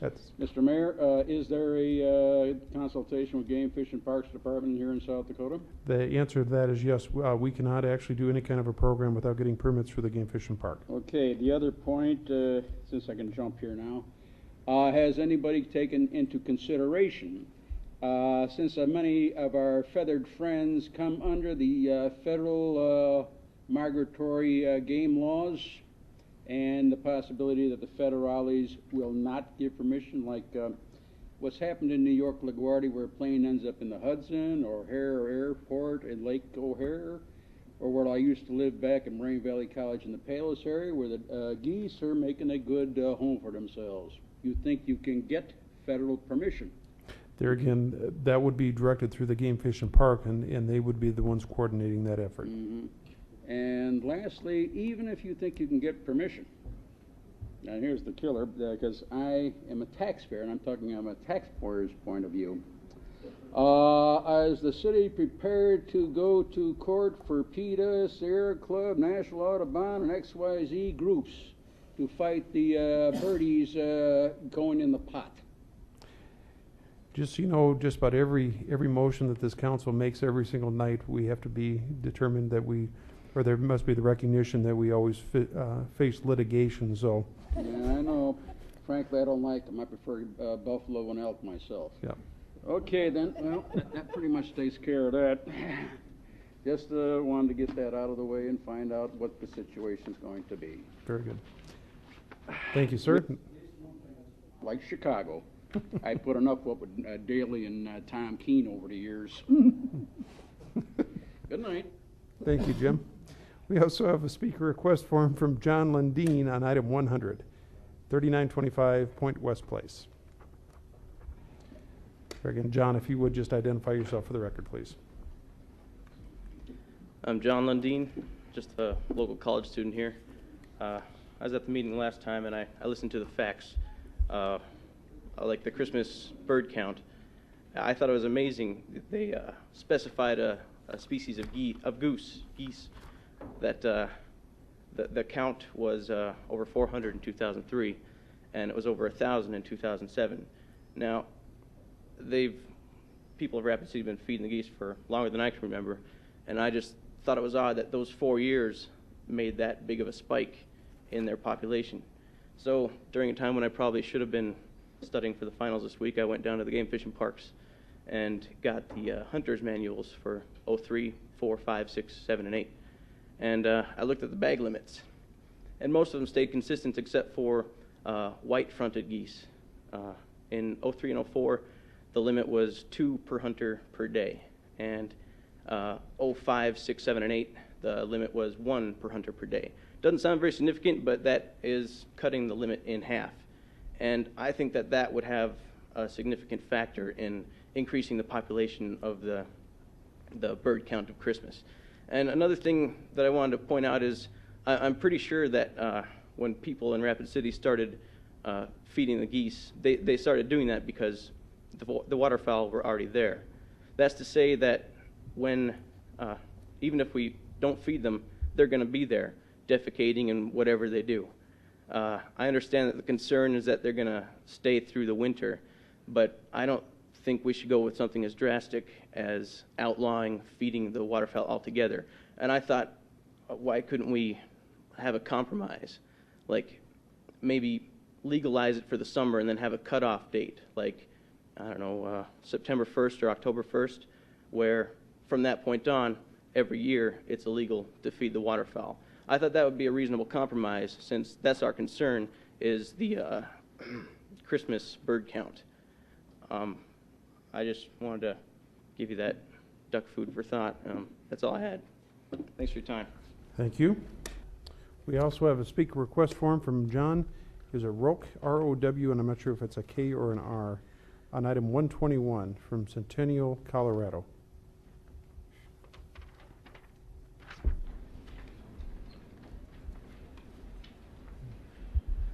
John Rowe, R-O-W-E. Very good. Thank you. Thank you. I'm here to represent Verizon Wireless, work for Buell Consulting. I sent out a package in February and then again last week by email, and I hope that you all had a chance to review it. Basically here because I've been working on a site for 2.5 years that Verizon would like to build this year to put additional capacity on the air. And we've been, we work like 2 years ahead on these, so we usually get them lined up before we need them. And here we've come up against the demand situation for the site, and I don't know how much longer that it would take if we continue to pursue the route that the planning department has suggested, and that is a co-location on an existing Alltel tower that won't meet the coverage objective of providing additional capacity to the Rushmore Mall because of a ridge line that's in between Haynes Avenue and Rushmore Mall. And some graphs were provided in the package that was sent. The proposed site would meet the requirements the city has now for a flagpole, and it would allow for all co-locators to also provide additional capacity to the Rushmore Mall, while the existing site kind of does it for the Alltel that has the top position, but the lower positions really don't do the job very well.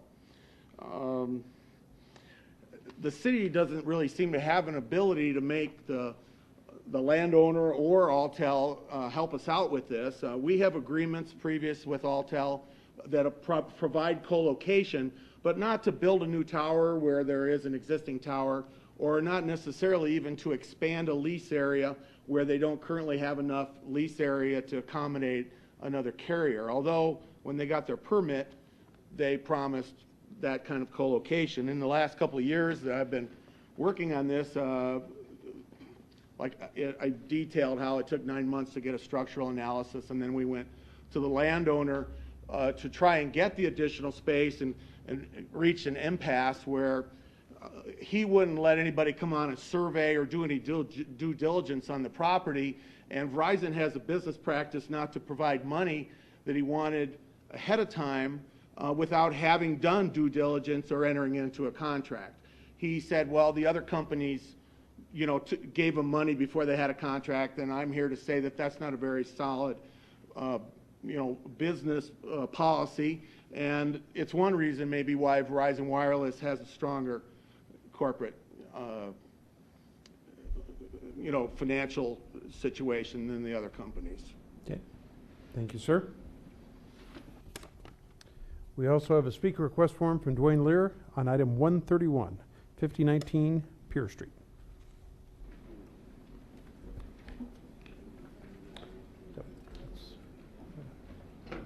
And there again, Dwayne, if you just identify yourself for the record, please. Yeah, I'm Dwayne Lear. I guess I just want to speak to item 131 and ask for continuance if I could. Is this the proper time to do that? Or You can, we'll take that up actually, but you can certainly make the request. yeah, I'd like to do that time so I could be represented better. That my Okay. attorney couldn't make it tonight. Thank you. Yep.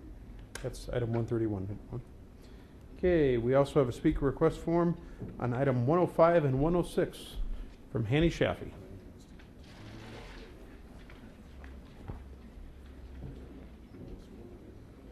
Mr. Shaffey, identify yourself if you would. Good evening, Mr. Mayor and council members. My name is Hani Shafi with Dream Design International, representing the applicant. This involves a request for you know, an exception, or to approve an exception for a sidewalk along Elkville Road. And as I mentioned earlier in the I believe in Public Works, this sidewalk that is being required is along Elkville Road, which is 55-mile-an-hour speed limit road, and is planned to be the Heartland Express, which is an interstate system that will link Rapid City with Denver. If you look at the Interstate I-90, there is no sidewalk along that highway, and I believe not too many people will be using that sidewalk along a 55-mile road. That's as far as the usability. It is a danger to the pedestrians to have pedestrians next to a road with that type of a speed limit. There is no sidewalk along Elkville Road anywhere along that route. As far as the constructability, there is a borough ditch along Elkville Road which will prohibit the construction of a sidewalk unless we put it at the bottom of the ditch, which is where the drainage is going to be, unless we build retaining walls. Building retaining walls that close to an interstate system is not really desirable because it's going to be within the safety zone along that highway. Currently, there is a road parallel to Elkville Road just to the west, which will provide for a route for a sidewalk that will connect basically the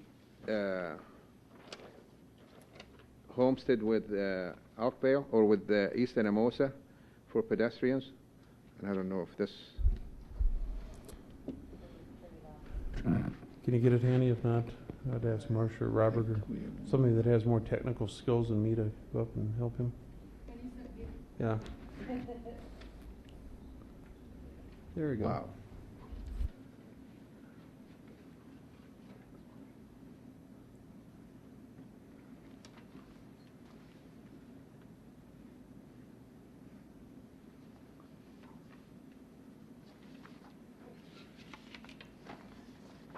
You know, just to get you oriented with the site is located at the intersection of Homestead and East Anamosa, or actually Homestead and Elkville Road, which is about this corner.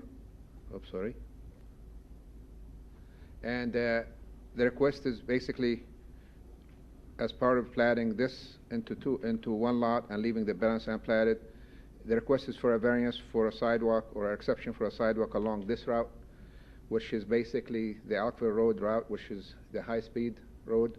We're basically saying that there is a parallel road which continues, which is Turbine Drive, which will connect, you know, Eglin all the way to Homestead.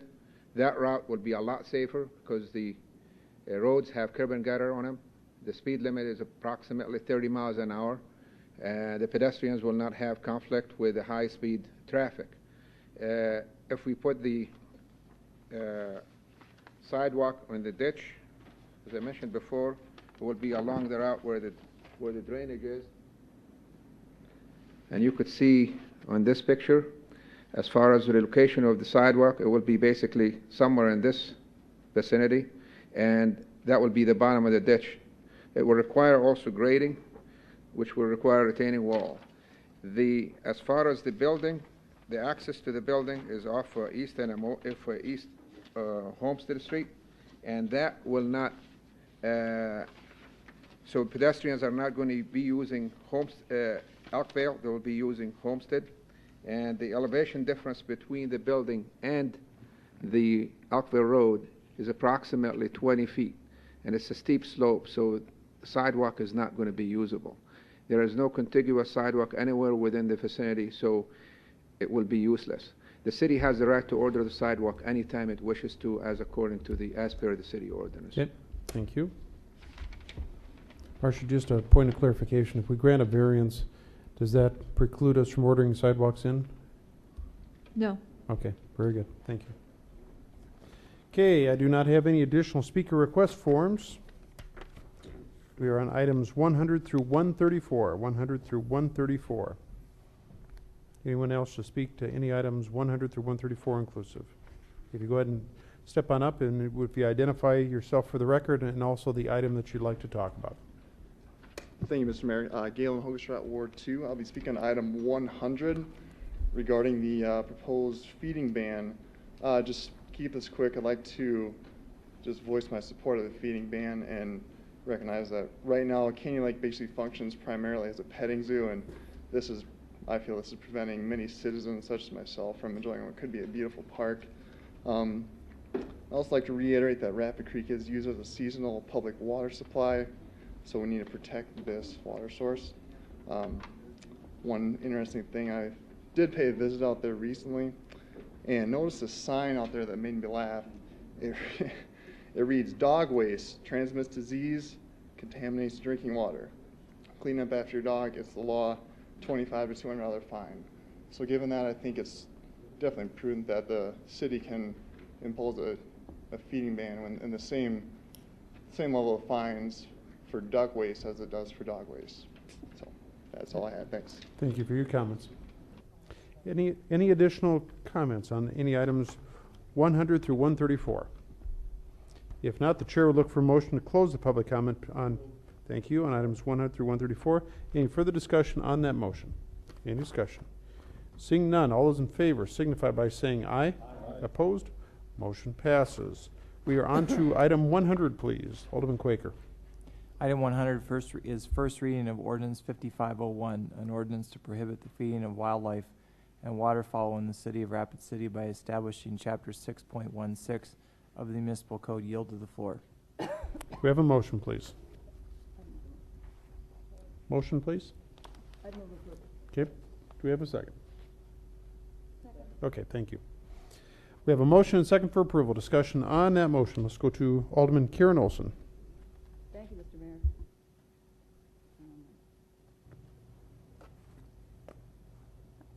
Malcolm read this statement 2 weeks ago, and I have not created anything better, and I feel compelled to read it again. He did a great job, but I think it's brief and covers the territory. Having been a part of the multi-year process that has brought tonight's ordinance forward for consideration, I thought a few facts would be helpful in making the decision. The Urban Wildlife Committee, which is the recommending body, is a very diverse group with membership that includes folks from South Dakota Game Fish and Parks, various environmental and bird and wildlife backgrounds, and interested citizens. And I hope that answers the question of the gentleman in camouflage. We have talked to all of those people at length. More than a year ago, an educational program concerning feeding of waterfowl in various city sites was begun. 2 brochures, one designed for children and one for adults, were developed to begin educating the public about the problems created by feeding ducks and other waterfowl at Canyon Lake Park and other city sites. The brochures, distributed at various sites in the community, talked about the unhealthy feed, i.e. stale bread, and the problems of changing migratory living patterns, i.e. waterfowl remaining year-round at or near Canyon Lake Park. In a healthy environment, geese, mallards, wood ducks, golden eyes, and other migratory birds have a healthy pattern of flying north in the summer, many as far as Canada and Alaska and south to southern United States and Mexico for winter. Because of feeding, Rapid City has seen a dramatic increase in waterfowl numbers at Canyon Lake Park. Between 2003 and 2007, and Galen referenced those, the most recent Christmas bird counts, the waterfowl populations have more than doubled. Canadian geese have gone from 439 in 2003 to 1,439 in 2007, with total waterfowl numbers in Canyon Lake at 2,872. Studies show that large concentrations of birds in single areas lead to unhealthy and unsafe living conditions for both birds and humans. Those who walk near Canyon Lake are well aware of the fecal matter on both grass and sidewalks, and of greater concern is the fecal matter, bird poop, in the lake itself, and Rapid Creek, Rapid City's main surface water supply. While health and safety has been the Urban Wildlife Committee's primary concern, problems of aggressive geese and geese overgrazing golf courses and parks, both public and private, have been discussed. In attempting to bring waterfowl populations to safe and healthy numbers, the committee realized that feeding wasn't compatible with the goal of reducing numbers. Simply put, the city couldn't on one hand continue to allow and encourage waterfowl feeding while attempting to reduce total numbers of waterfowl. Containing bird feeding to the stations built at Canyon Lake Park simply hasn't worked. This comment that I overheard someone saying who was tossing bread summarizes it best.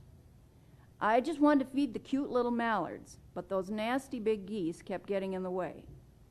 I'd suggest this. When waterfowl can read no feeding signs, we won't need this plan. But in the meantime, supporting the plan is good for the health and safety of Rapid City and Rapid City citizens.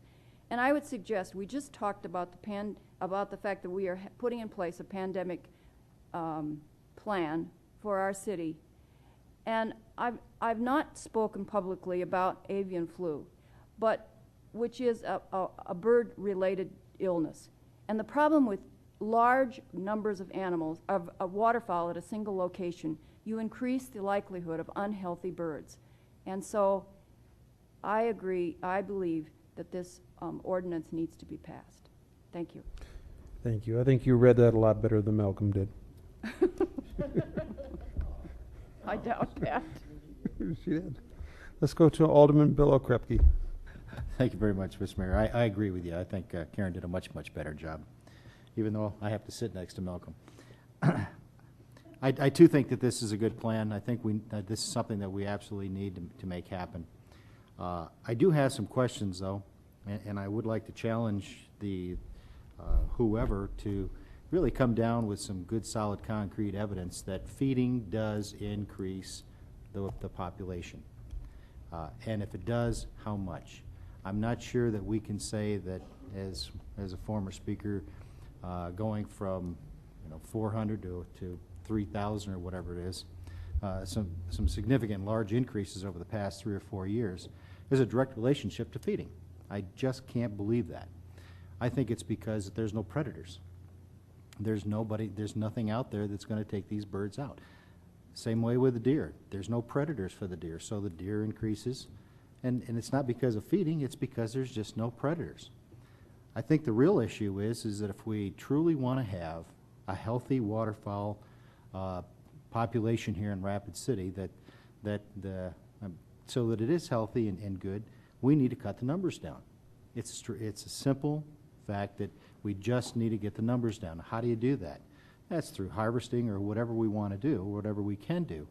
But feeding is not the answer. It may have a small, minor impact, but I just can't believe that the feeding is the ultimate culprit of these increased numbers.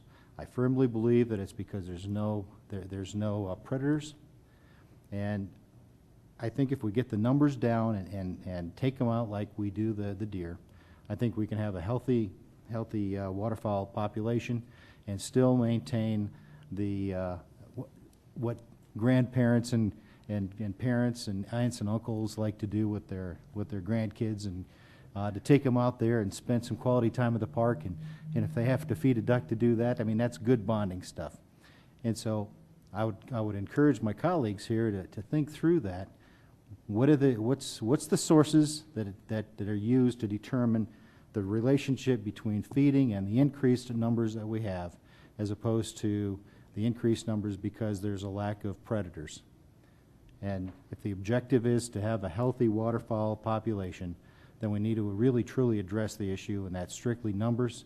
And if numbers are the answer, then we need to figure out what a suitable number is based upon the feds and the state game and fish on what is a good population size, and take it to that size. Those are my comments. Thank you. I'm going to go to Alderwoman Deb Hadcock, who has not spoken yet. Go ahead.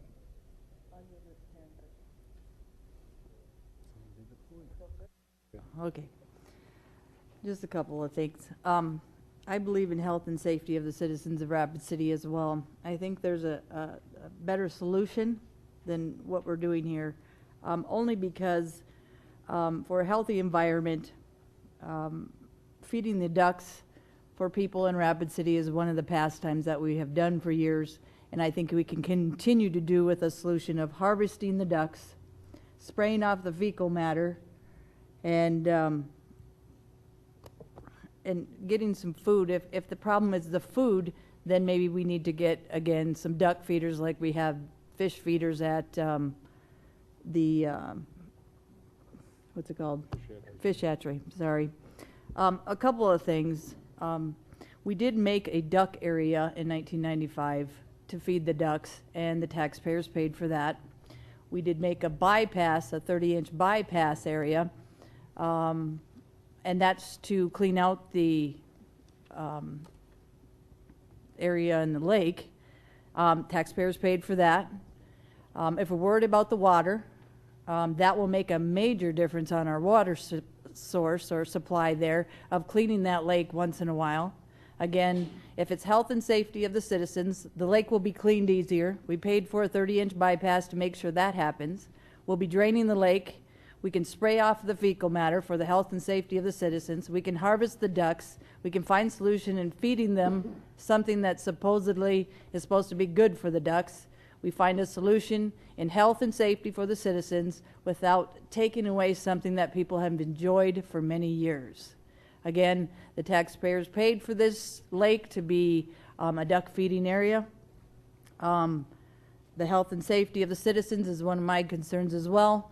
But again, it can be done with a simple solution of taking care of situations with spraying off, again, the fecal matter, harvesting the ducks, making sure that our healthy water supply, by the way, that if we have a $140 million system that's coming up and it can't help clean up duck issues in a lake, we're in trouble. So again, I think health and safety is a big thing with Canyon Lake, and we are doing what we are doing right now. We could do it better. Again, there's just a few things that you can find solution in and make this easier on the citizens of Rapid City, and they can enjoy that lake as much as they have before.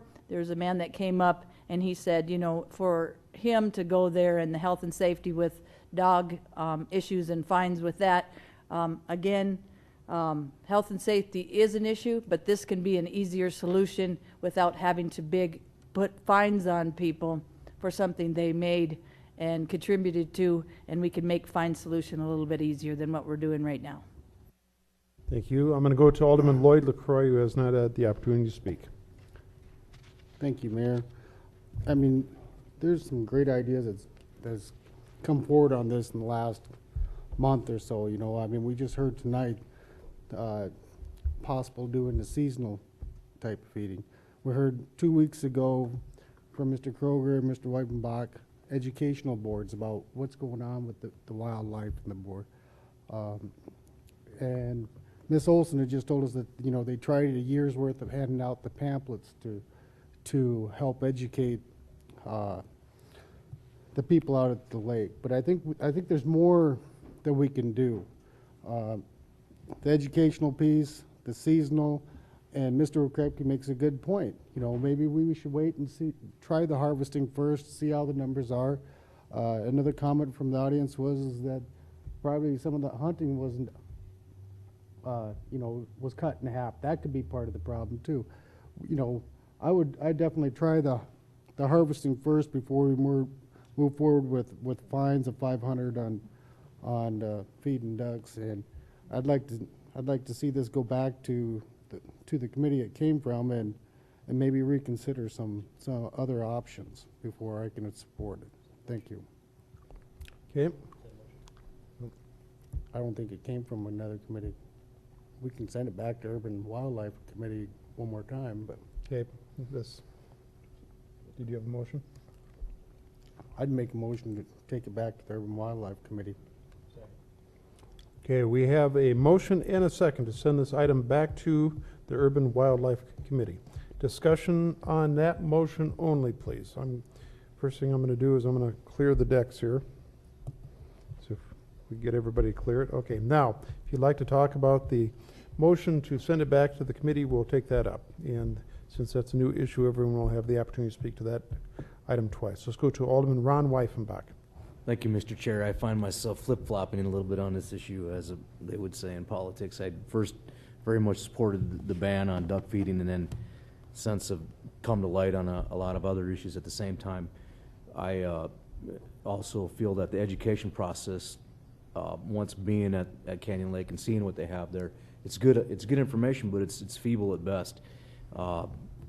In the light of some of the other things I think Mr. Lundin and the audience brought forward, to talk about hunting these birds. If they've cut the limit from 2 birds to 1 bird, that would tell me right there that they don't think they have enough birds.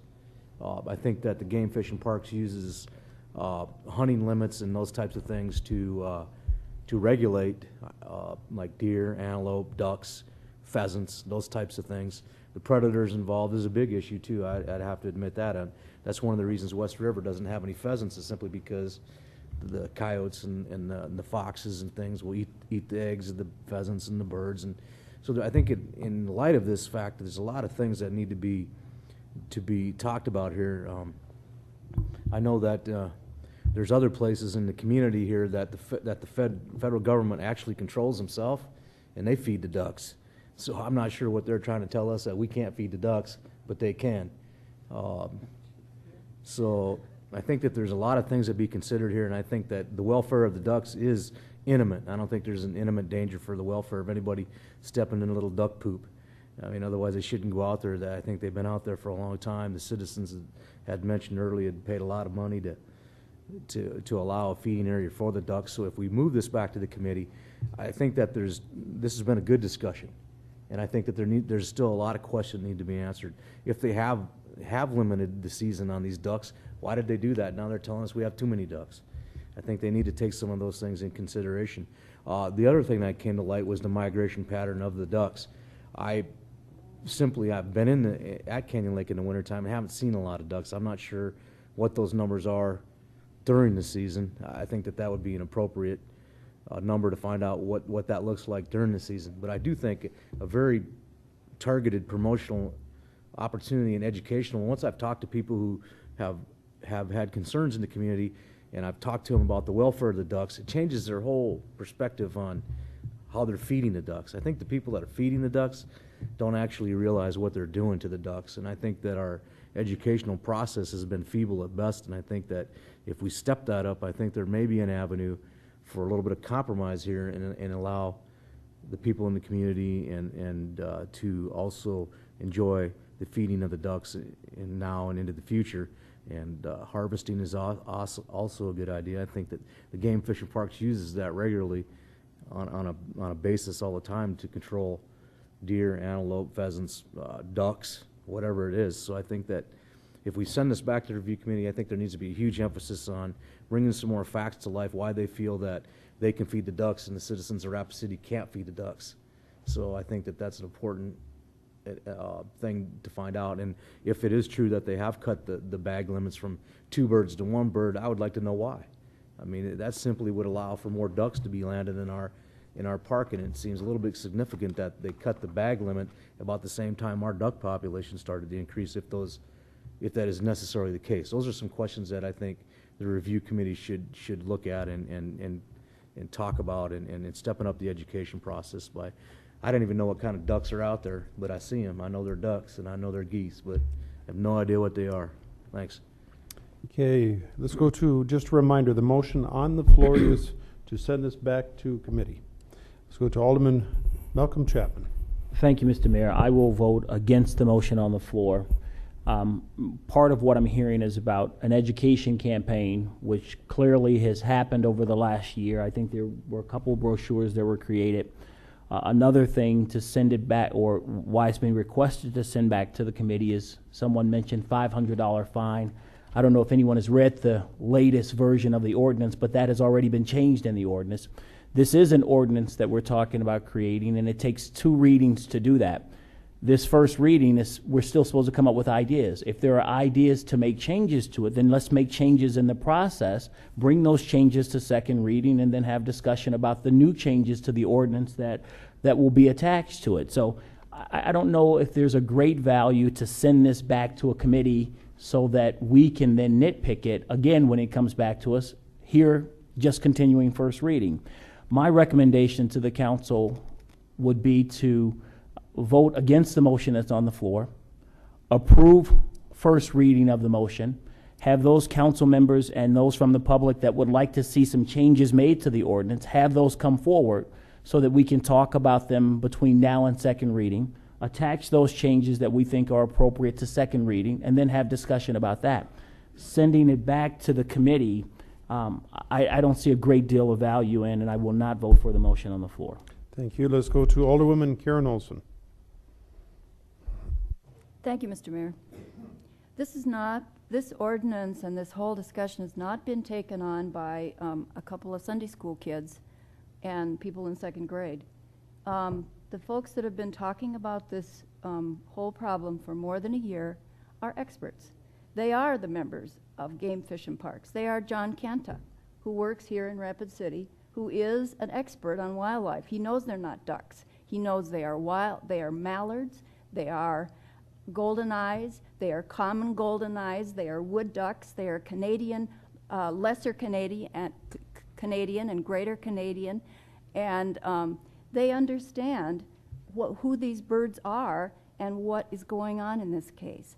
I don't know what Mr. Weifenbach is referencing about Game Fish and Parks feeding birds, but they're not feeding water birds any place in Rapid City. So that piece of information might be very helpful if you were willing to pass first reading and we could talk about that further. In addition, the notion that we can spray the fecal matter off the grass, let's face it, if we spray it, it's going in the lake. That's where it goes. That's what happens to storm water. That's what happens to anything you spray on the lawn. It's going to end up in Canyon Lake. And I would hesitate to say that that's not the best thing in the world for our water supply. And the very suggestion is that we are creating this wonderful new water treatment plants, 2 of them.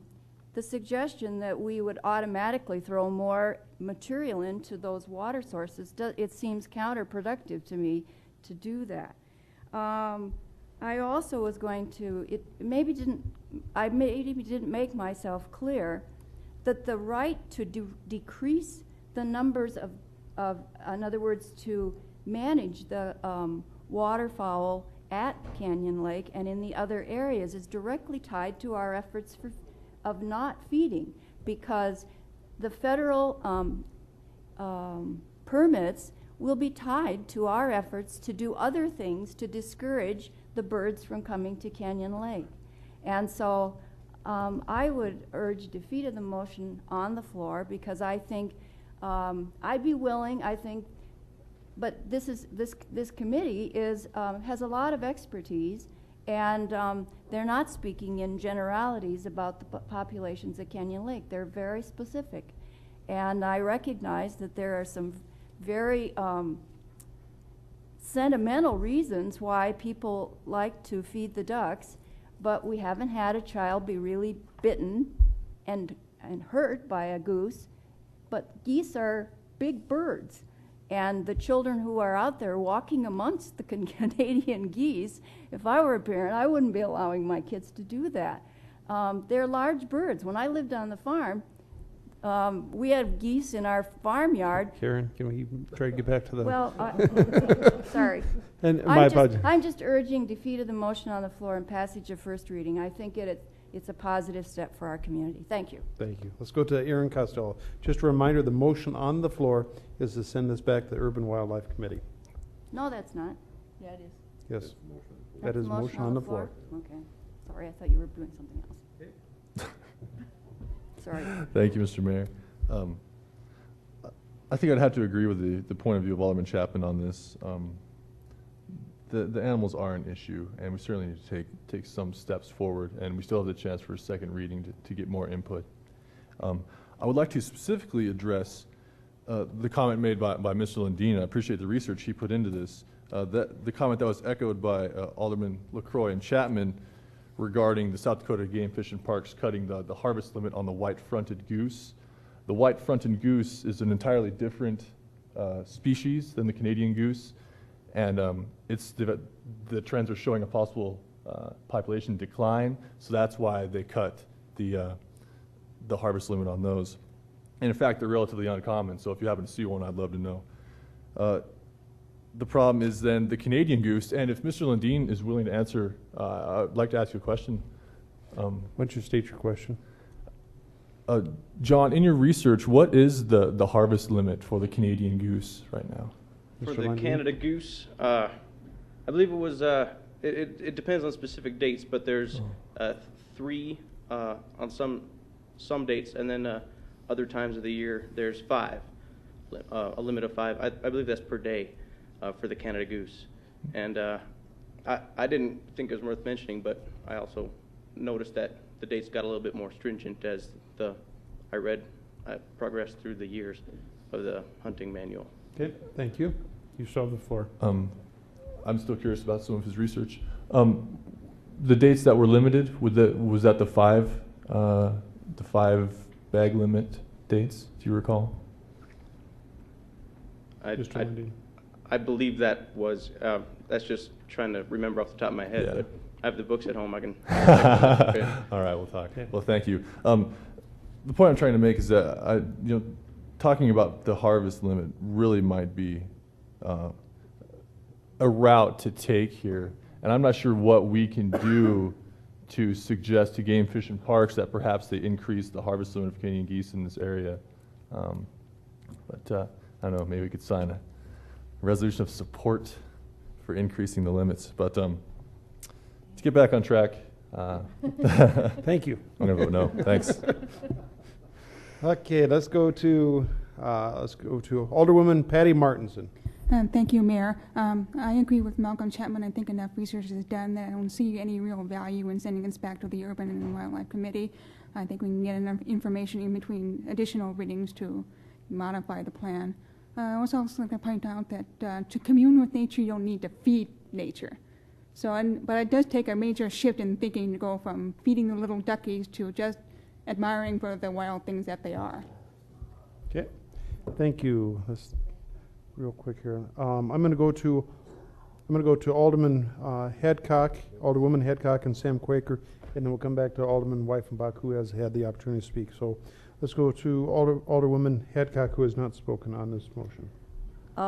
I just think it's good to continue this and think about this a little bit. I guess I'm just picturing people feeding the ducks and the policeman coming up there. Instead of fighting crime, he's over there and they're taking pictures of the policeman finding people for feeding the ducks. I mean, that's just crazy to me. I mean, it's common sense that you would harvest the ducks and you'd feed them when it's healthy, and I can't believe we're wanting to fine people for feeding ducks that we've done for years. These are people that are going to be 80, 90 years old, and we're going to go up and give them a ticket.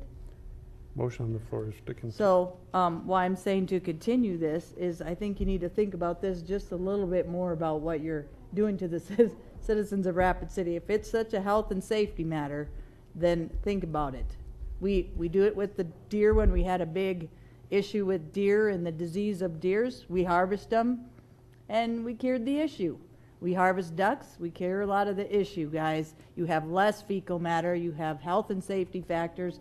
The water isn't getting polluted as much. We're cleansing the water with common sense like we usually do with a bypass system. This is not common sense to me. It's not that hard a issue and not that hard a solution. Okay. Alderman Quaker, did you turn your light off? I'll wait. Okay, very good. Let's go to Alderman Ron Weifenbach. Thank you, Mr. Mayor. Since I was approached about, first I want to make the comment that I never thought anybody on this committee was a second grader. I think that my comment was strictly towards the citizens of Rapid City. They don't understand what happens when they feed a duck. They don't understand what breeds of ducks are, a difference of a goose, a Canadian goose, a Christmas goose, or whatever they are. That is my point. The education process that we have in that park today is feeble. It's very limited, and once people point it out, and I've had several constituents call me, and once they point it out to them, they go read them and they go, oh, and they have a better understanding of why they shouldn't feed the ducks. That was my comment originally. It had nothing to do with the education of anybody on this committee. I think that the education hasn't been communicated to the council very well, or the citizens of Rapid City, and I think that's part of the problem. I think that stepping back, and if we have to step back and do a first reading and come back with some attachments that address the specific issues of it, and they do feed these ducks in this community, not in Rapid City, but I challenge these people to look around and see where the federal government feeds these ducks. There are places where they feed these ducks, and I understand from part of the committee is that the fact that the federal government won't allow us to harvest the ducks unless we do something to control the populations of the ducks. That's understandable.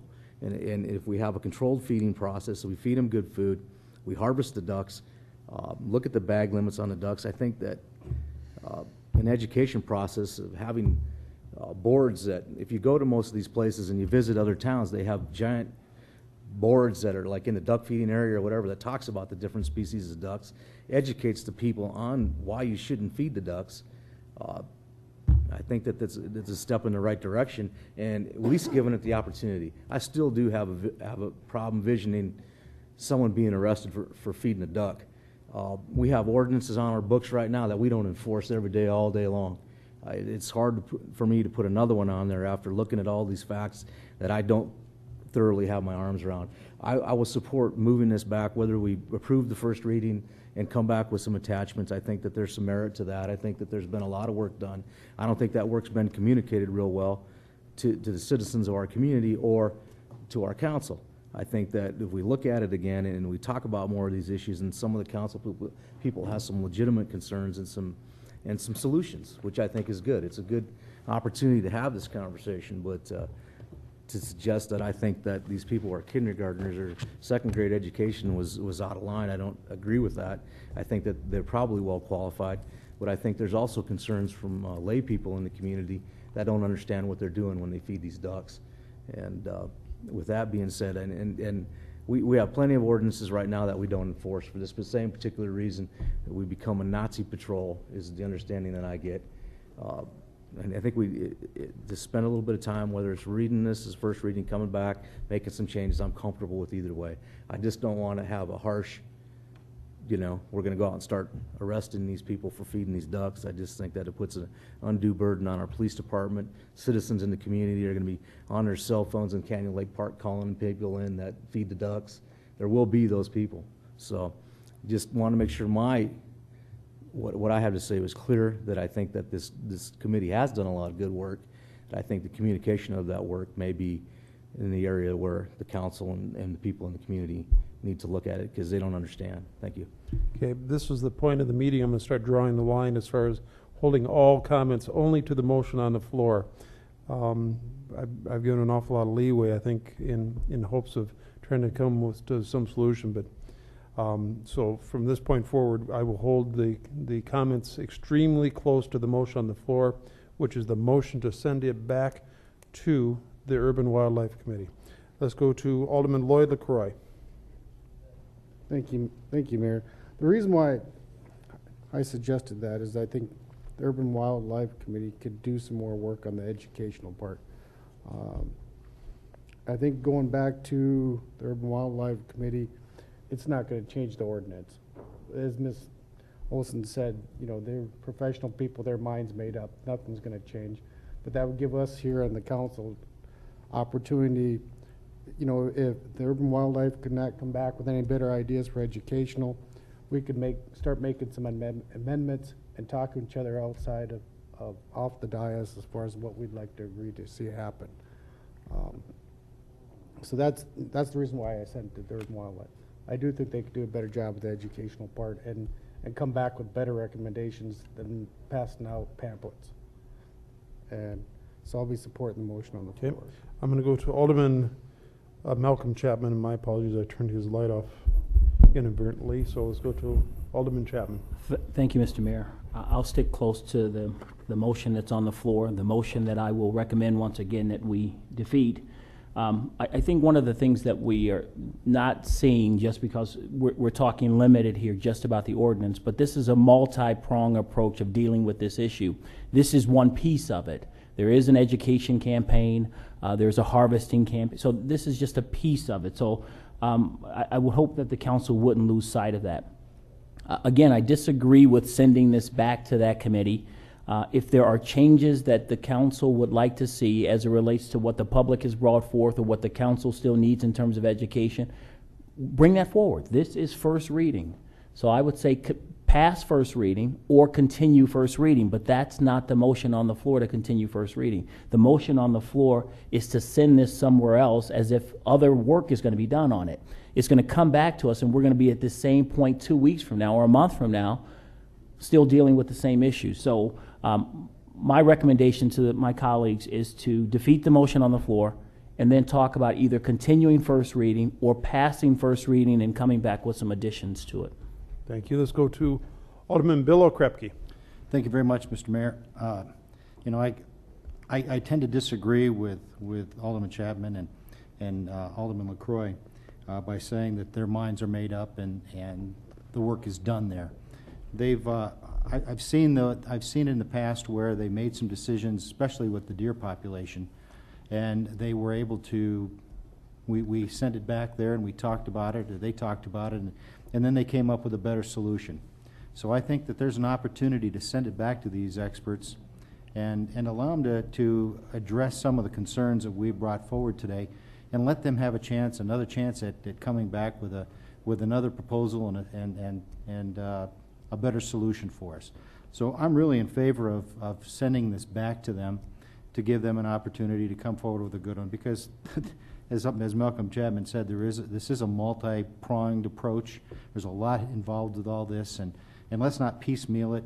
Let's get it together all in one so that we can deal with it at once. And I think if it goes back to the committee or to the Wildlife Committee, I think that's the best place to put it. Those are my comments. Thank you. I see no further lights. We're going to go to a vote. Motion on the floor is to send this back to the Urban and Wildlife Committee. Okay, go ahead. So in voting to send this back, are we sending just 6.16.020, or are we sending the entire ordinance? You're sending the entire ordinance. Okay, thank you. Well, as refers to establishing 6.16. Okay. All those, okay. Is that going to include the first part? There was one here earlier in the day. No, the only thing that, the motion on the floor is to send the first reading of ordinance 5501. So everything so contained within the ordinance will be sent back to the Urban and Wildlife Committee. Nothing more, nothing less. Okay. So we don't want to talk about the other part. Okay. Yep. All those in favor signify by saying aye. Aye. Opposed? No. Roll call, please.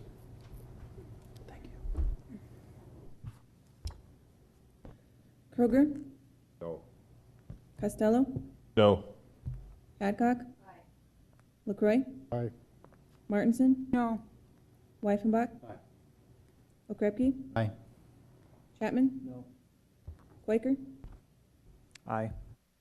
Olson? No. 5 to 5. 5 to 5, motion fails. So we are back to the original motion. Yep. When it ties, then it's an ordinance, so I don't vote on those. Okay, so we're back to the original motion, which is approval of the first reading of ordinance 5501. Discussion on that. Let's go to Aaron Costello. Thank you, Mr. Mayor. I think there are some good points brought up on the education. As a general thing, the progression is you educate, and then you encourage, and then you enforce. So I really do hope that we come up with some ideas here about how we can educate people on just what feeding the ducks is doing, and in an effective way. So hopefully in the next couple of weeks, we come up with some fantastic ideas. Okay. Additional comments. Let's go to Alderman Ron Kroger. Thank you, Mayor. Mr. Costello brought up a good point there in looking at the ordinance. Is this the correct amended ordinance that we approved? Jason shaking his head yes. And I thought the motion was, it says here that effective the date of the ordinance up to and including December 31st, 2010, a fine of up to $25 would be imposed. I thought Alderman Quaker's motion last council meeting was there was no fine for this whole year, just so we could allow getting the information out to the general public. Jason. Let's go to Jason Green, City Attorney. Mayor, there was definitely discussion about that, and the original motion was to have no fine. But I pointed out to you that an ordinance with no penalty is no rule at all. And the way that we intended to address that was to include the fine in the ordinance, but to not prosecute anyone for violating the ordinance for the remainder of 2009. Okay, anything else, Ron? Can that be noted in the ordinance? No. So we're taking you at your word? I don't know. He's an attorney. Do we dare do that? Oh, sure. Here comes rebuttal. But I'm your attorney. That's right. Okay, anything else? Aaron, anything else? No. Okay. Let's see. I'm going to go back here and I'm just going to go through. I'm going to go to Alderman Sam Quaker, who has not had the opportunity to speak yet. Thank you, Mayor. I would like to offer an amendment to the ordinance that essentially scratches subsections B and C of 6.16.050. So basically the maximum fine in this ordinance would be $25, that it would not stair step in 2011 and 2012. Okay, we will treat this as an amendment. Okay, so there's a motion to amend, which would be on page 2 of 3 in section 6.16.050, striking B and C. Is everyone clear on that motion? Do we have a second? Do we have? Okay, we have a second. Discussion on the amendment only, and I will warn everyone, we will be talking only about the amendment, nothing else, no education, no nothing, just about the amendment dealing with the fine. I'm going to go ahead and clear the deck, so if you clear all the names, anyone who wants to talk about the amendment, please turn on your light. Okay, let's go to Alderman Malcolm Chapman. Mr. Mayor, thank you. I'd like to talk about the education of the... I want to talk about the main motion, so I'll wait. Okay, very good. Thank you. Let's go to Alderwoman Karen Olson. Thank you. I have to admit that early in the discussion with the urban wildlife, they had always envisioned a very modest fine.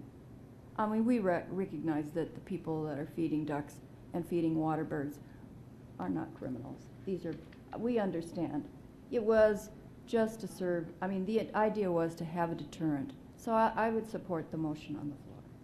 Okay, let's go to Alderman Lloyd LaCroix. Thank you, Mayor. I'm not going to support the motion on the floor because it doesn't do what we've been just talking about for the last 40 minutes as far as educational stuff. So I'm not going to be before it. Thank you. Thank you. Motion on the floor is to amend. Let's go to Alderman Malcolm Chapman. Thank you, Mr. Mayor. I think I can support the motion, but, and maybe this is a question for our city attorney's office, this $25 maximum fine would be in addition to whatever court costs would exist. Is that correct? Yes. Okay. Okay. Let's go to Alderwoman Karen Olson.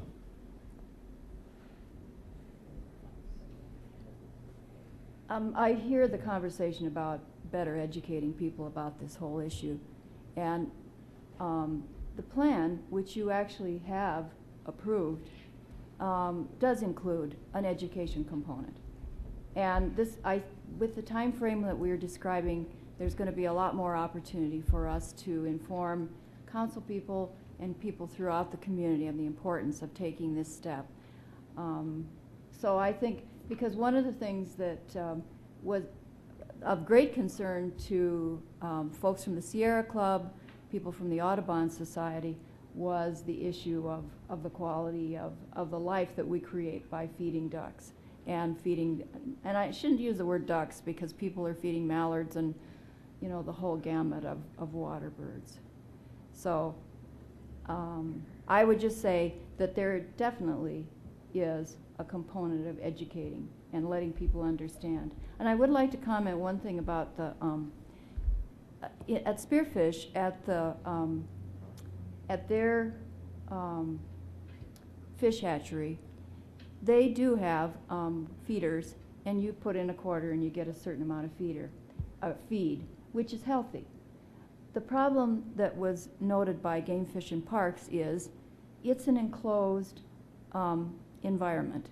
You have to come in through the gate in order to do this. So their ability to regulate that was much simpler. And they all, the Urban Wildlife Committee agreed that it would be very hard to regulate any aspects. So I suggest that we will undertake in a very positive way education. Thank you. Thank you. Let's go. Okay, we got a bunch of lights up. I'm going to state the obvious here. I'm going to go to the city attorney. The motion on the floor is to amend by striking B and C. Jason, take a look at this and tell me if I'm reading this right. If indeed you strike both B and C, after December 31st, 2010, you no longer have a fine. Is that correct? It would be after December 31st, 2010, it would be subject to the general penalty.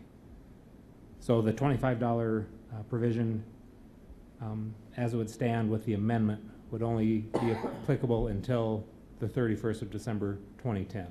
And then But if you, the question I made, if you strike both B and C, would it automatically go to the maximum fine?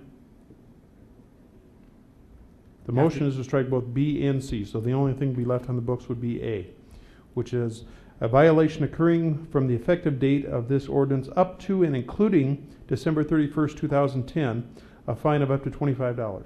So after January 1, 2011, what's the fine? The $500? Yeah, okay, up to $500. So it would automatically default. Right. I guess the point I'm getting, I'm gonna try and rein this in. and I know that's why I brought that up. Obviously, we're not ready to deal with tonight. I'm going to look to the motion maker, see if he's willing to withdraw his amendment. And then immediately after that, I'm going to ask for a motion to continue this for 2 weeks. We've burned up well over an hour, and we're not getting any farther down the road here. So, okay, is that all right with the seconder? Karen, sorry with you. Back to the original motion. Chair's going to look for a motion to continue this item for 2 weeks. Thank you. Any discussion on that motion, and we will only talk about that and nothing else. Alderwoman Deb Hadcock. Okay. Alderman Bill Okrepke. Thank you very much, Mr. Mayor. I can go along with that, continue waiting for 2 weeks, but what are we going to do in the 2 weeks? Hopefully get together and... Are we going to get together in 2 weeks to, hopefully go down there in the tables? And yeah. The point I'm making is this probably is best to go back to the committee and let them deal with it. You know, I'm not sure if we're going to get much done. Okay, I'm going to go back to the motion on the floor is to continue for 2 weeks, not to send to any other committee. Anything else?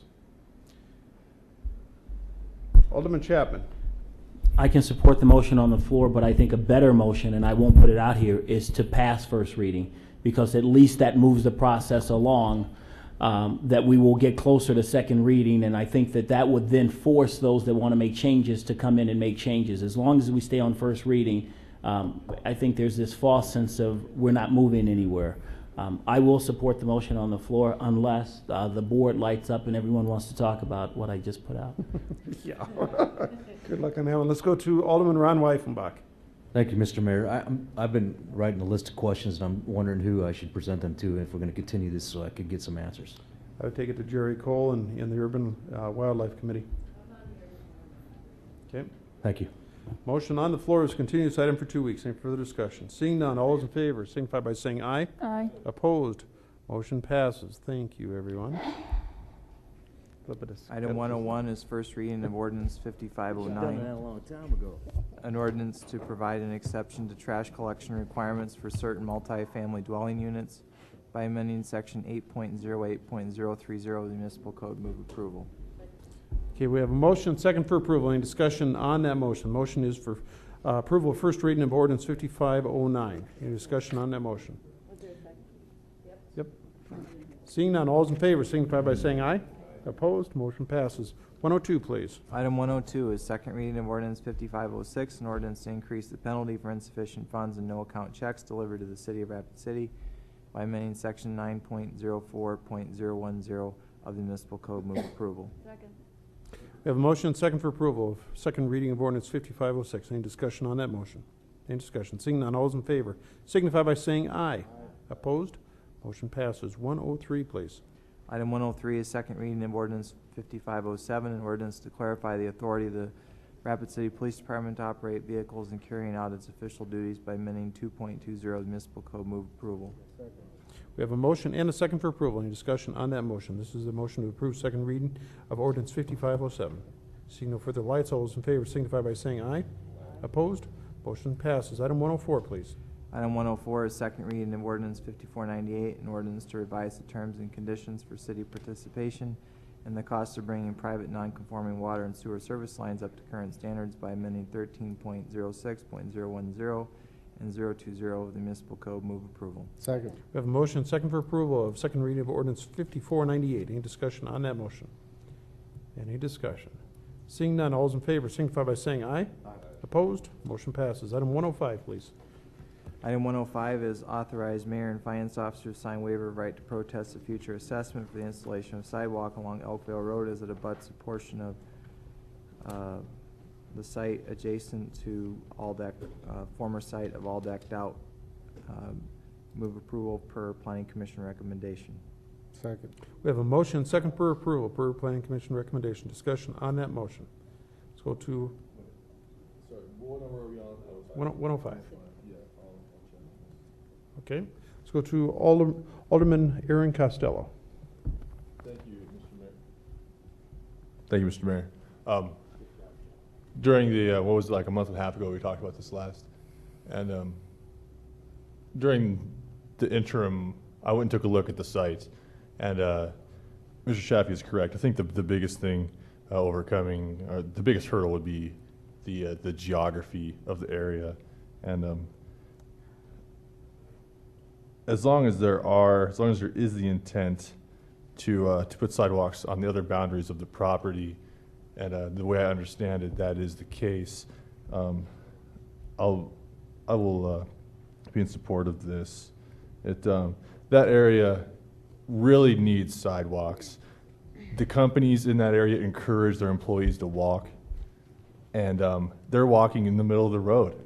And it's a dangerous situation. So whatever we can do to mitigate that, I highly encourage this council to. Thank you. Thank you. Let's go to Alderwoman Karen Olson. Item number 105 is what we're discussing, am I correct?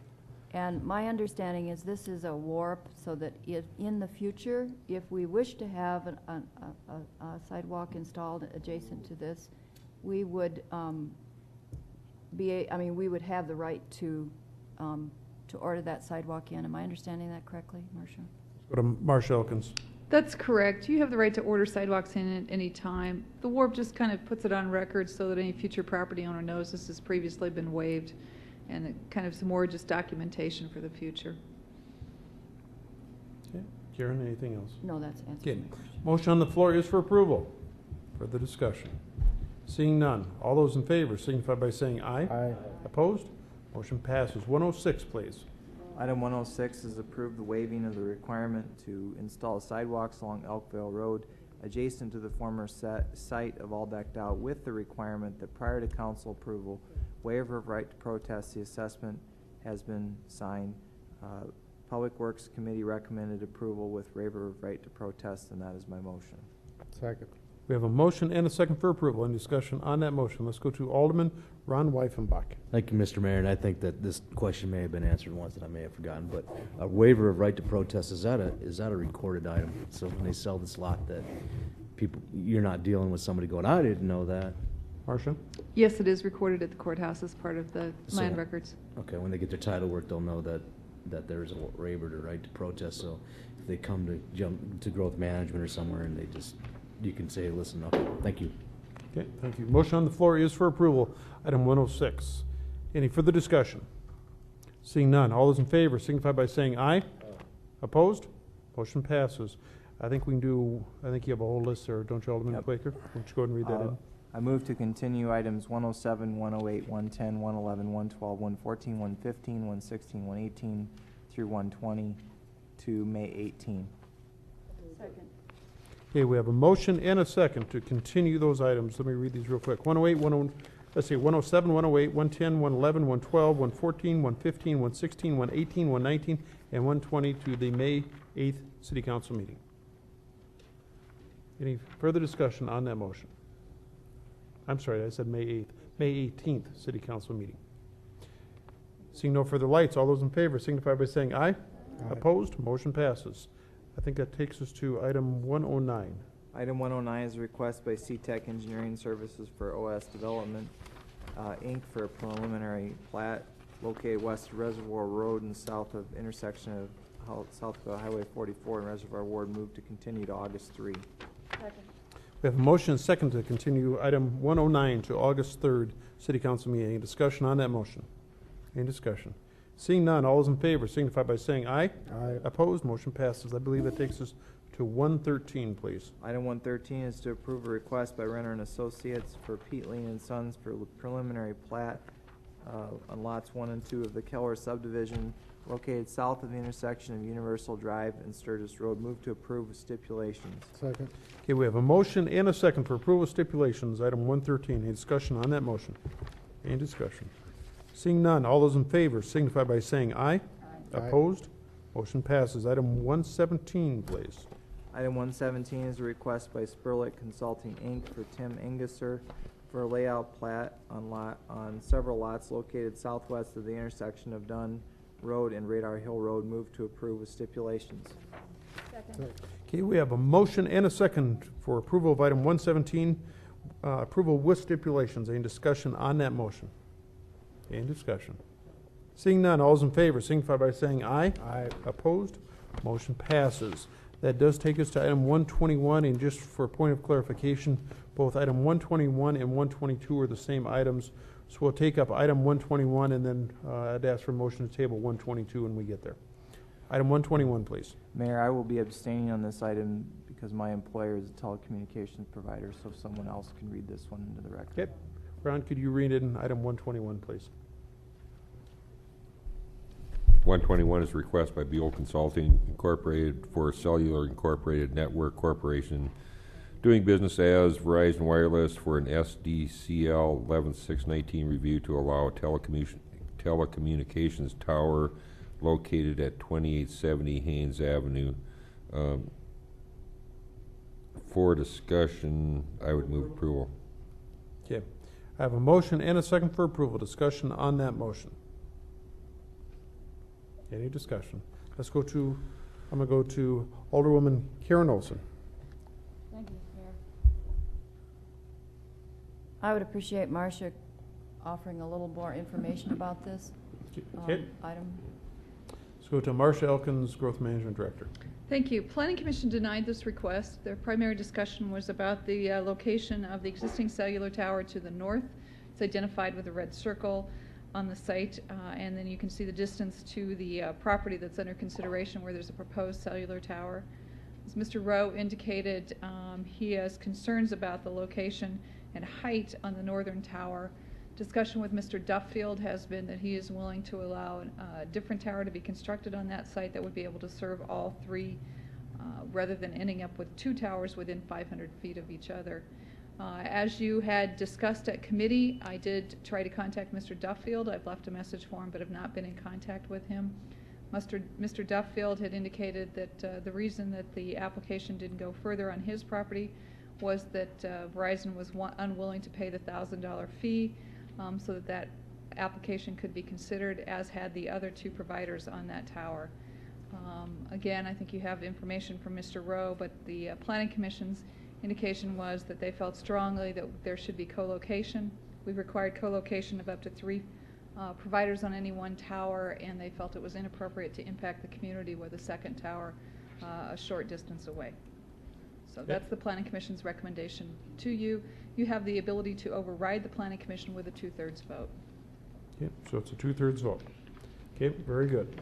I'm going to go back to Alderwoman Karen Olson. You still have the floor, ma'am. Thank you very much. With that in mind, on a number of other occasions, we've talked about the importance of co-location. It does sound as though that this is a dispute between two individuals, and since Mr. Duffield has indicated his interest in a taller tower, which would solve the problems that Mr. Rowe has been describing, which is them being third on the tower as it's located on the Duffield property. I believe it's in the best interest of our community not to put another cellular tower. We've worked hard in our city to do co-location so we don't have this sprouting telecommunications towers all over our city. And there is residential, as I understand it, to the east of this location, so potentially you could have neighbors who are looking at this, and I don't think we want to reduce the appeal. And Marcia, you can correct me if I'm wrong on that. You don't want to reduce the appeal of a residential area by having additional commercial that interferes with the value of that residential property. Marcia? Yes, the area to the east has been identified for residential development. In fact, at one point in time, we had an initial plan development that had been reviewed through the process for development of that site. Okay. Karen, anything else? That's it. Okay. Let's go to Alderman Ron Weifenbach. Thank you, Mr. Mayor. I think that there's maybe an impasse or a quagmire or something here, because Marcia, I have a question for Marcia, Mr. Mayor. Okay, go ahead, please. Did I hear you right in that you said Mr. Duffield was willing to build a bigger tower? Let's go to Marcia Elkins. Mr. Duffield has indicated he'd be willing to lease land on his property for the construction of a taller tower. Again, the towers are designed and constructed by the actual providers. Verizon is proposing this tower. The other two providers, I believe, are iWireless and Alltel on the site to the north. Verizon and Alltel now are in the middle of their combining. They've been merged, although the portion of Alltel in South Dakota is in the process of being sold off, as I understand it. Right. I just think that Mr. Duffield obviously has drawn a line in the sand or put his heels in the dirt or something, and our growth management department's tried to contact him. Obviously hasn't called him back. But he's willing to build another tower on his property. What's the difference if they build a tower on this other property? And they've got 2 towers on one property or 1 tower on the other property. Right. I believe I think they were willing to replace the tower with a taller tower, not to put 2 towers on. I'm going to go back to Marcia Elkins. If I can clarify again, Mr. Duffield is just the owner of the underlying property. He operates his construction business on that north site. He's leased that property to the folks that have built the tower, and then they co-locate together through their inner agreements that they have between the various companies. So it's not that Mr. Duffield's willing to build the tower, but he's willing to renegotiate his lease agreements for the land so that a taller tower, one single tower, could be located on the north site, all 3 providers on 1 tower, so that we don't end up with 2 towers in such close proximity. Right, yeah. Yet, Marcia, you called him and he didn't return your call. Marcia? And again, this was a short notice. This was discussed at committee. In the past, when I've contacted Mr. Duffield because he's out in the field working, it usually takes 2 or 3 days to get a hold of him. But I mean, I think that Mr. Rowe had been working with Mr. Duffield for quite some time, and they've come to an impasse or some kind of a quagmire that doesn't seem to be beneficial for anybody to move forward with this tower. I don't know what you do. I think when you tell somebody that this is the way they should do it, and they try to go over here and do it, and it can't get done, and then they come back to you and you say, "Can you help me fix this?" And you say, "Yeah, well, this is the way we want you to do it," and they try to fix it, and I don't get that part. I guess someone's got to explain that to me. Marcia? I don't disagree with you, Mr. Weifenbach, but I guess my concern is that we end up with two towers because one firm isn't willing to pay a $1,000 fee to investigate that site, which was part of the discussion in front of Planning Commission. Who does the $1,000 fee go to? Mr. Duffield has indicated that he's received the $1,000 fee to be able for the individuals to make applications from both Alltel and from iWireless, but that Verizon was refused to pay that fee. I have a question for Mr. Rowe. Okay. If he's willing to answer it, Mr. Mayor. State your question, please. My question is it seems like you when you expressed earlier, you've talked about this has been over a period of 2.5 years. Yeah. And if it comes down to $1,000, I don't get that Mr. part. Rowe, wait, please. Let him, at this period, what we'll do is we'll allow him to ask the question, and then if you would specifically answer that question. So I'm sorry. Okay, I'll try to be as specific as I can because the impasse comes down to the $1,000, or is it something else? It is something else, and Verizon Wireless has already paid $5,000 through the agent for Alltel to make an application that's non-refundable and to have a structural analysis done. It's not a problem about the amount of money. It's the fact that Verizon Wireless has a policy not to put out any money unless they have a contract. And that is a matter of due diligence for a sound business practice. And Mr. Duffield says, well, these other two companies have paid this, and it's $2,000. That's not the issue. They've paid this already, and so then, therefore, Verizon Wireless should.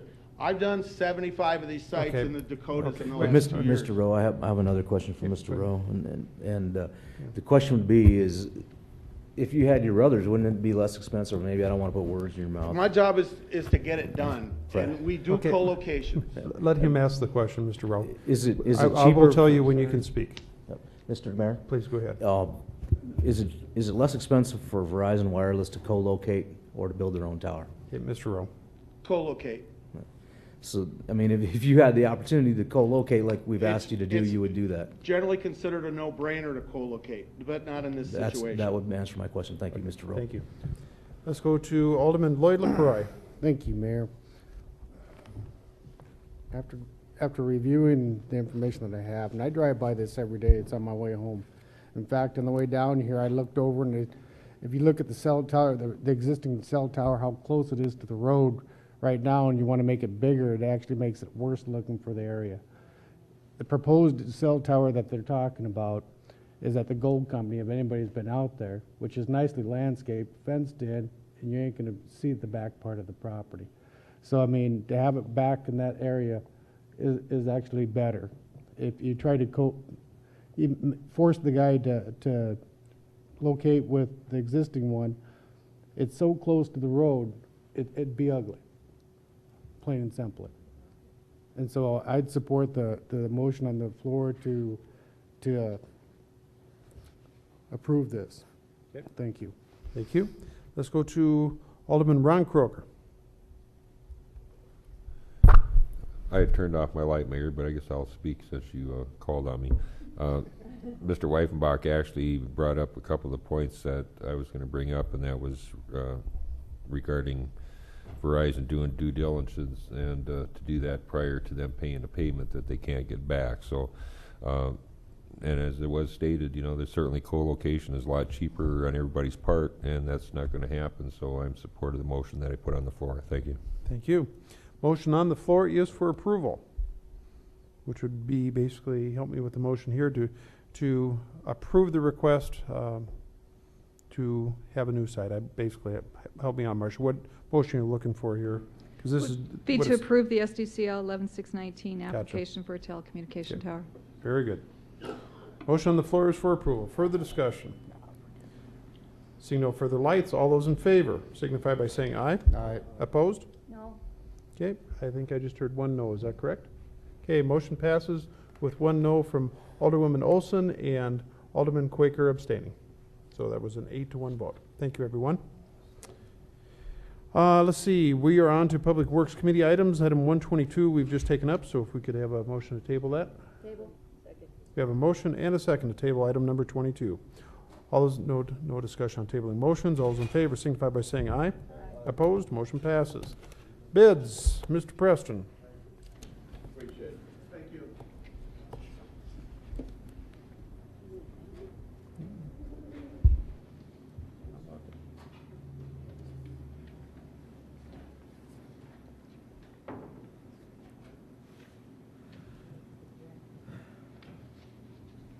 Okay, go ahead, Mr. Preston. Thank you, Mayor. We have 8 items on the bid summary this evening. The first one is one new current model year sander truck with plow for street division. Staff is recommending that this item be continued to the May 12th Public Works Committee for recommendation. Okay, we have a motion and a second to, what was the date, May what, 18th? 12th. May 12th. Any discussion on that motion? Seeing none, all those in favor signify by saying aye. Opposed, motion passes. Next item is one new current model year tandem flatbed truck for the street division. We received 2 bids as listed. Staff is recommending accepting the bid from Eddie's Truck Sales Incorporated in the amount of $72,534. Second. We have a motion and a second to accept the bid from Eddie's Truck Sales for a total amount of $72,534. Any discussion on that motion? Seeing none, all those in favor signify by saying aye. Opposed, motion passes. Next item is one new current model year refuse collection truck for the solid waste division. Received 1 bid from Sanitation Product Incorporated for $102,000. Staff is recommending we accept that bid. Second. Okay, we have a motion and a second to accept the bid from Sanitation Products, Inc. for a total of $102,000 even. Any discussion on that motion? Any discussion? Seeing none, all those in favor signify by saying aye. Aye. Opposed, motion passes. Next item is one new current model year tandem dump truck with plow for the street division. We received 2 bids as listed. Staff is recommending accepting the bid from Sanitation Products Incorporated, $115,078.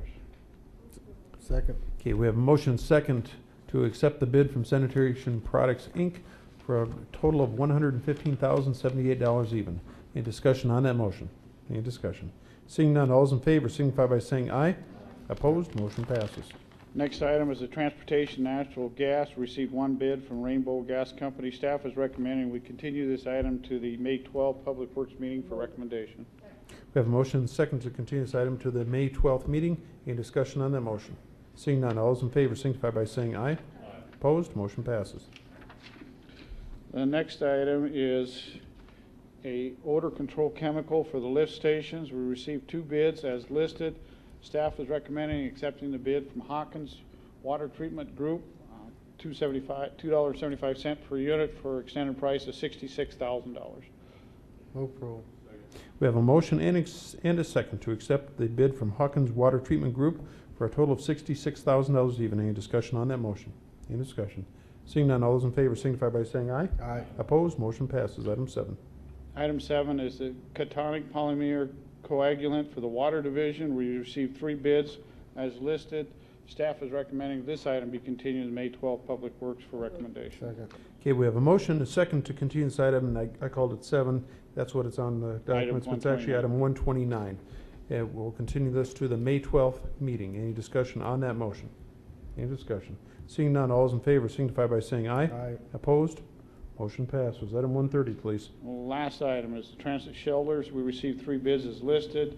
Staff is recommending accepting the bid from Brasco International Incorporated for $4,125 apiece for extended price of $61,875.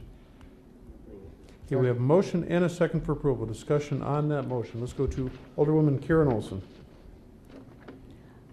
I just wanted to know if these transit shelters will be the same as the existing transit shelters so that they will be identical. I think so. Yes, they will be. Thank you. I think that's a good idea. Thank Okay. you. Let's go to Alderman Ron Weifenbach. Thank you, Mr. Mayor. That's a little fuzzy up there, Mr. Preston. I have a question for Mr. Preston. Go ahead, please. Is the advertising authority $135,000? Yes, it is. And then the price is $61,000? The total price for the 15 units is $61,875. We know why the big difference, or? Mr. Ellis. Mr. Ellis.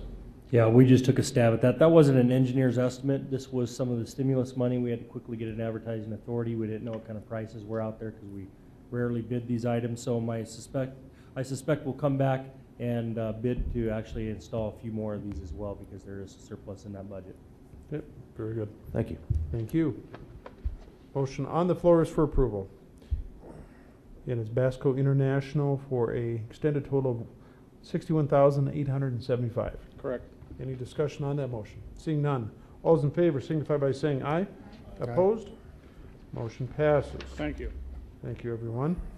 let's see, that takes us on to item 130A, which is discussion on the downtown plaza, and we'll go to Alderman Malcolm Chapman. Thank you, Mr. Mayor. I just wanted to keep the council up to speed. I was asked by John Brewer and Destination Rapid City to serve on a committee to review proposals looking at how to create a more vibrant downtown by acting on some of the ideas that came out of the discussions in the community from Roger Brooks and the CVB and the Chamber and others, of looking at putting a plaza or several plazas in the downtown area. And there was an RFP that was put out on the street, and there were several that returned those RFPs. And on the 22nd of May, this group that's been put together will review those.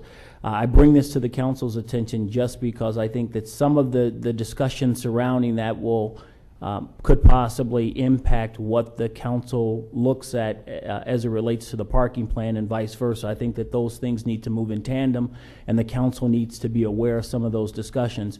I thought it was prudent the other night of the council to say, let's hear those proposals that's going to happen this week for looking at other parking solutions downtown as it relates overall to the parking plan that we're creating. It's not a lot of information out there right now surrounding the plaza and some other long-term visionary things that could possibly happen downtown. But I thought that it was important that the council play some sort of role or have some sort of voice in that, and I was asked to sit on that committee, so I am doing so. And as I know more, I will share it with the council. Thank you. Any discussion? I think it's an informational item only, so seeing no further lights, we're on to item 130B, Economic Development, and Bill Okrepke.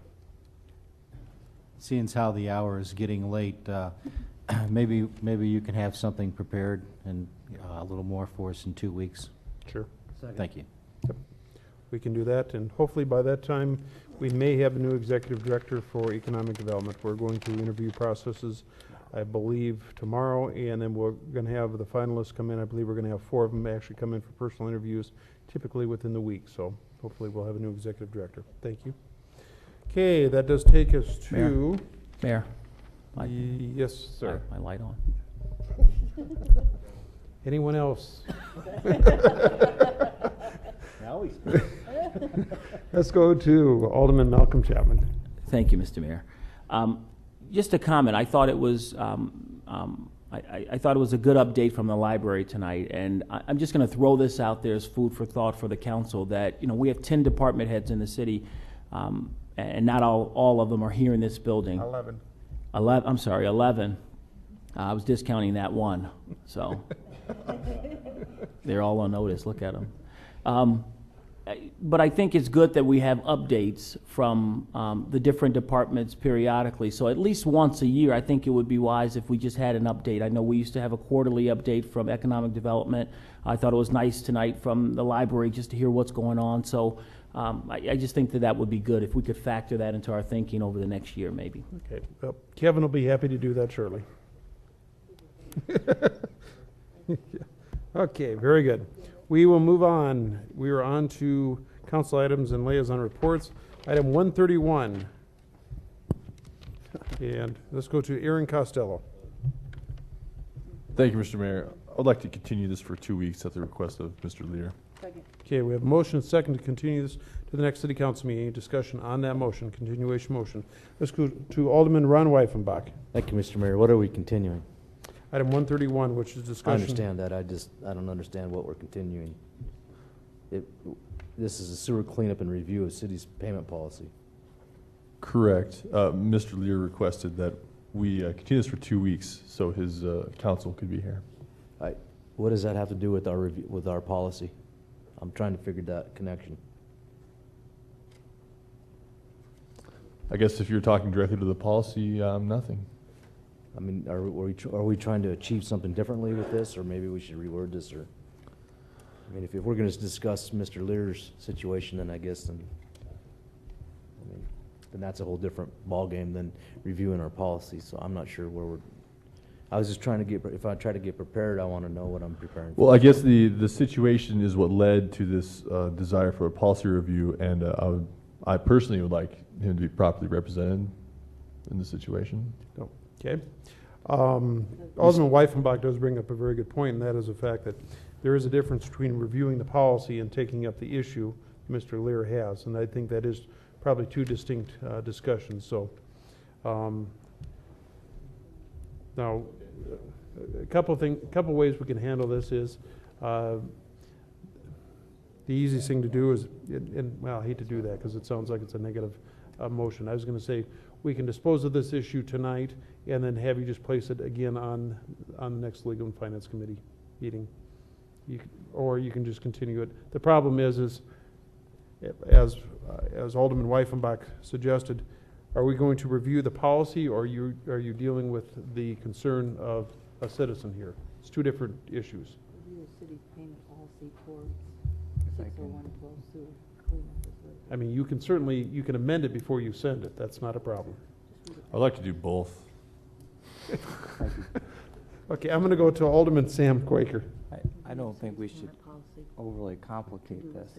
My understanding is that Mr. Lear, the individual that was going to represent him tonight, had a death in the family, wasn't able to make it today. I had a funeral to attend, and I'm not sure of the specifics, but has asked that this item be continued. Most of us probably are not familiar with the specifics of the payment policy, so that's why I asked that that be linked as well, so we could have it all in one place. But this is a matter that I think is worthwhile to be continued for 2 weeks. So I ask that we end the debate and just continue this for 2 weeks. Okay.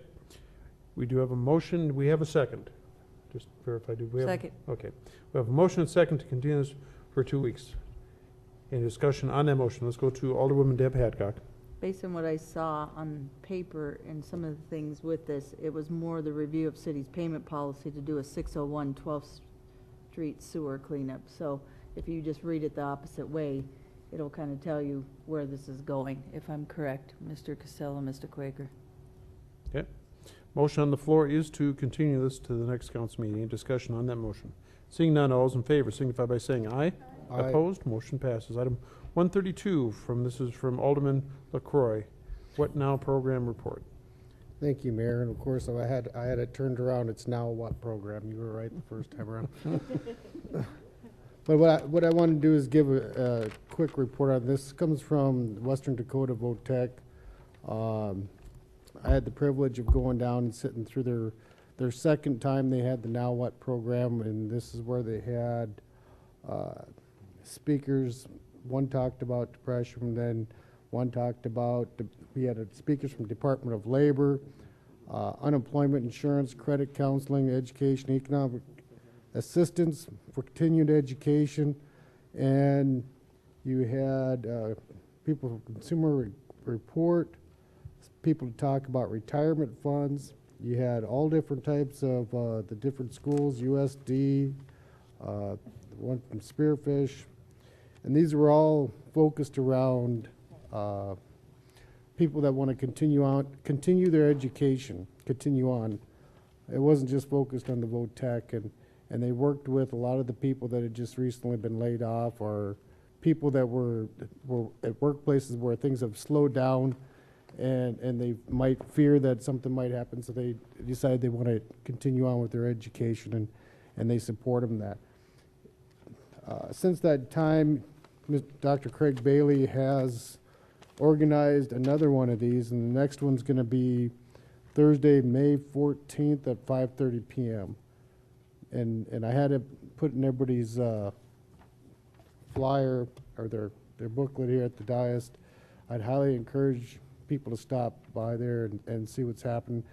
This could be very helpful for helping with your constituents, along with your own personal continued education. So that's where I'm going to leave this one. And also, I've got item 33, but in lighting of the hour and my attention span, along with my others, I'd like to continue that for 2 weeks. Okay, we have them. Let's see, let's do two things. First of all, let's take up 132, just a motion to acknowledge the report. Okay, we have motion second to acknowledge the report of 132. Any discussion on that motion? Seeing none, all those in favor signify by saying aye. Aye. Opposed? Motion passes. Item 133. I'd like to continue that for 2 2 weeks. Okay, we have motion second to continue this for 2 weeks. Any discussion on that motion? Seeing none, all those in favor signify by saying aye. Opposed? Motion passes. Takes us to item 134, staff report, 2012 update. This should be quick. There's virtually no change. Yeah, there really is only one change to report, a $25 application fee for the Parkview tennis courts, and that's for a fence height exception. So $25? Okay. Discussion on that motion. Oh, God. Let's go to Alderman Malcolm Chapman. Thank you, Mr. Mayor. A couple months ago, the council gave the permission for us to apply for, through the National League of Cities, the Excellence in Municipal Government Award that was due on Friday. We got that in, highlighting the 2012 program. Kay and the mayor's office worked closely to help assemble all that information. At the last minute, I guess I misread the application. I thought that it said that you could email the application, so I'm thinking we've got till midnight to email it. Actually, you had to make 10 copies and get it in the mail and be postmarked that day. We did that, rest assured, we did that. But every single copy is in the mail to them, so I don't have a copy of it right now. So I will call them sometime next week and say, can you send us a copy so that I can share it with everyone else? But that did go in, and we'll see what happens with that. Do you think there's any chance I could actually email it back? I will ask, yes. Okay. Thank you. Okay. Move to, I need a motion to acknowledge the 2012 update. Do we have a second? Can I have a second? Hello, someone? Thank you. We have a motion and a second to acknowledge the 2012 update report. Any discussion on that motion? Seeing none, all those in favor signify by saying aye. Aye. Opposed, motion passes. Thank you, everyone. That does take us to the public hearing items, 135 through 152. Chair, look for a motion to open the public hearing on items 135 through 152 inclusive. We have a motion. Do we have a second? Second. Okay, we have a motion and a second. Any discussion on that motion? Seeing none, all those in favor signify by saying aye. Aye. Opposed, motion passes. Let's see, this is through the public comment period is through item 140. I do not have any speaker request forms on items 135 through 140. Hang on a sec, I take that back. Through 152, we'll go ahead and take this. Mr. Brandt, item 148. Yeah. This is item 148, everyone. Thank you, Mayor. There's 3 items I'd like to address tonight. If this project were not in a PCD, the sign would be up. It meets all the requirements of the sign code. It's much smaller than we are allowed based on our road frontage. There will be 3 full-service restaurants on this site, so that really dictates the overall size of the sign. On the subject of traffic safety, the growth management has alluded to a study that may be underway to assess the effects of LED signs on traffic safety. I asked Ron Estes of the police department to pull the accident numbers at 12 major intersections where there are LEDs in Rapid City, including Omaha and 8th Street, Main and 8th, and Omaha and West Boulevard. His conclusion is that there appears to be no more accidents at these intersections than would be expected based on the amount of traffic. The more traffic at an intersection means more accidents, whether there's an LED there or not. Lieutenant James of the police department told me that his department has no hard data on this matter, so therefore that they do not have an official opinion on this subject. I would like to share with you the conclusions of 2 studies that have been concluded. The first, near Cleveland, Ohio, studied accident rates before and after LEDs were erected, and the second measured driver behavior near Charlotte, North Carolina, when encountering LED boards, wildlife, kids walking dogs, etc. Both studies reached the same conclusion. LED billboards do not affect driver behavior and do not cause an increase in the number of accidents near them. Growth management staff also said DOT was against this sign. This is not a state road, and Gary Engel, the regional head of DOT, told me they have no official opinion on this matter. His quote to me was, "We don't have a horse in this race, so therefore we have no opinion." Growth management also stated that the Rushmore Mall recently took their electronic billboard down. They didn't do this because it caused accidents on I-90. The board was very old and expensive to maintain. I firmly believe that the store owners there would love to have a new state-of-the-art LED board to help them compete with other retailers nearby. Well, East North does have a lot of traffic. The speed limit's only 35. The sign will be 130 feet from East North Street, and there's stoplights half a mile in either direction. Lastly, there is a benefit to having LED boards if the owners are agreeable to help to let law enforcement use the sign. The Chief of Police of El Paso, Texas says when there's an Amber Alert, the message is flashed on DOT billboards or DOT electronic signs, but that's all there is. There's no photos. It doesn't have the same impact if we can get a photo of a missing child, the vehicle, or the subject involved. If this sign is approved, the owners will offer their assistance, any possible assistance to state and local law enforcement agencies.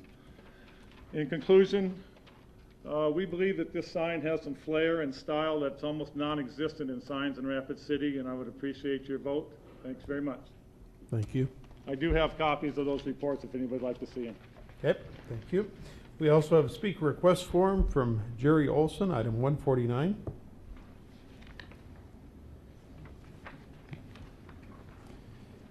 Thank you for putting up with us for the past, let's see, 3.5 hours. Mr. Olson, go ahead, please. Yeah, I'm Jerry Olson, and I own Lot 4 and 5 of Hillsview subdivision, and they've come up with a rezoning on it of general commercial. And I guess until today, I didn't know what general commercial meant in this town. So I'd like to get a extension on it to where we can get it figured out a little better. Okay, so your request is to continue this? Request for continuance, yeah. Okay, very good.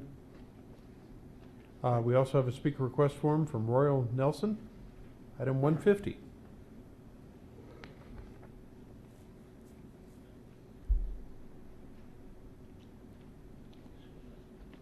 I'm Royal Nielsen. Thank you, Honorable Mayor and Council. I am the owner of the property referred to in 150 and 151.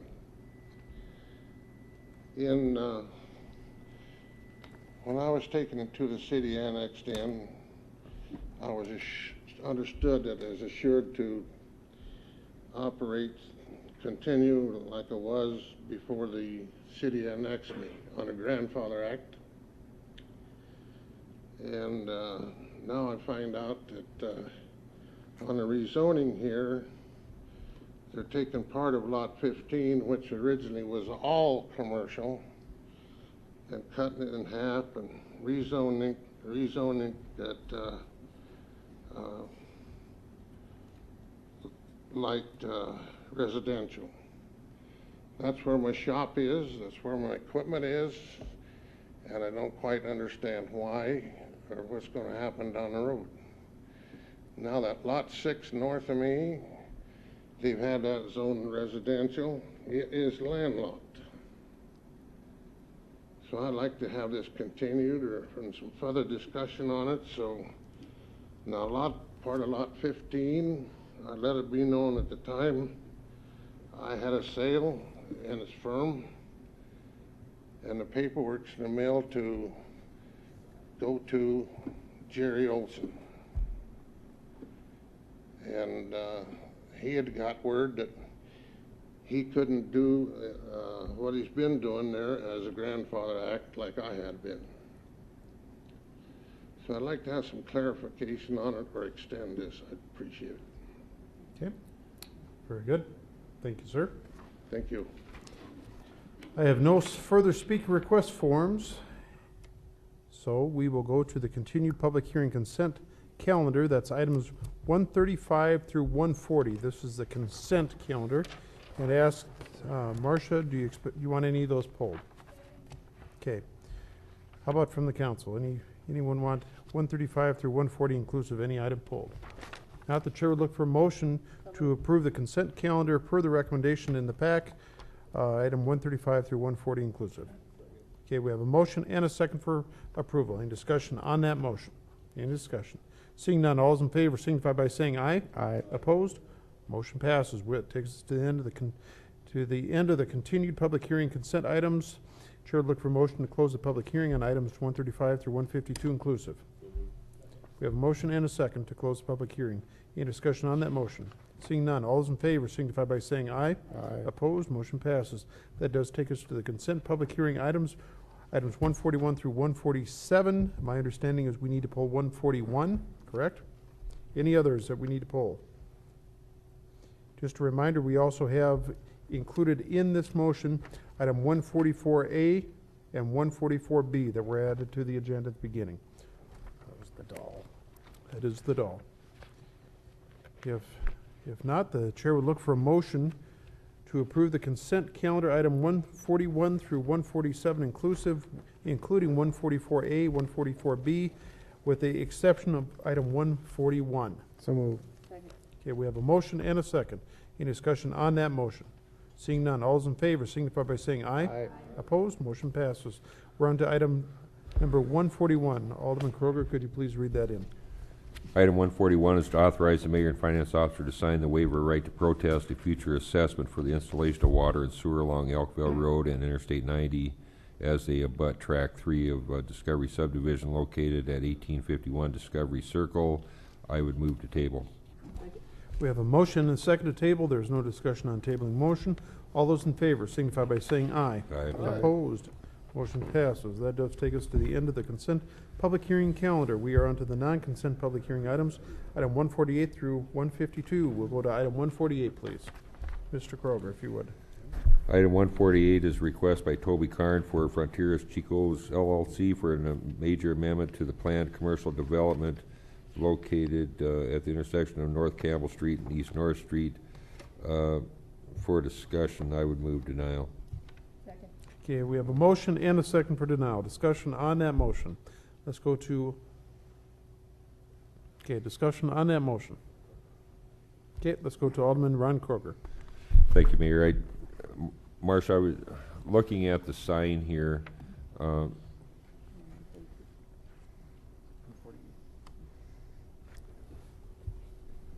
What's wrong with this sign? I mean, the size-wise, okay, you got it up there. I'm sorry. I'm pointing at the screen. The issue, what is the issue with that sign? Marcia?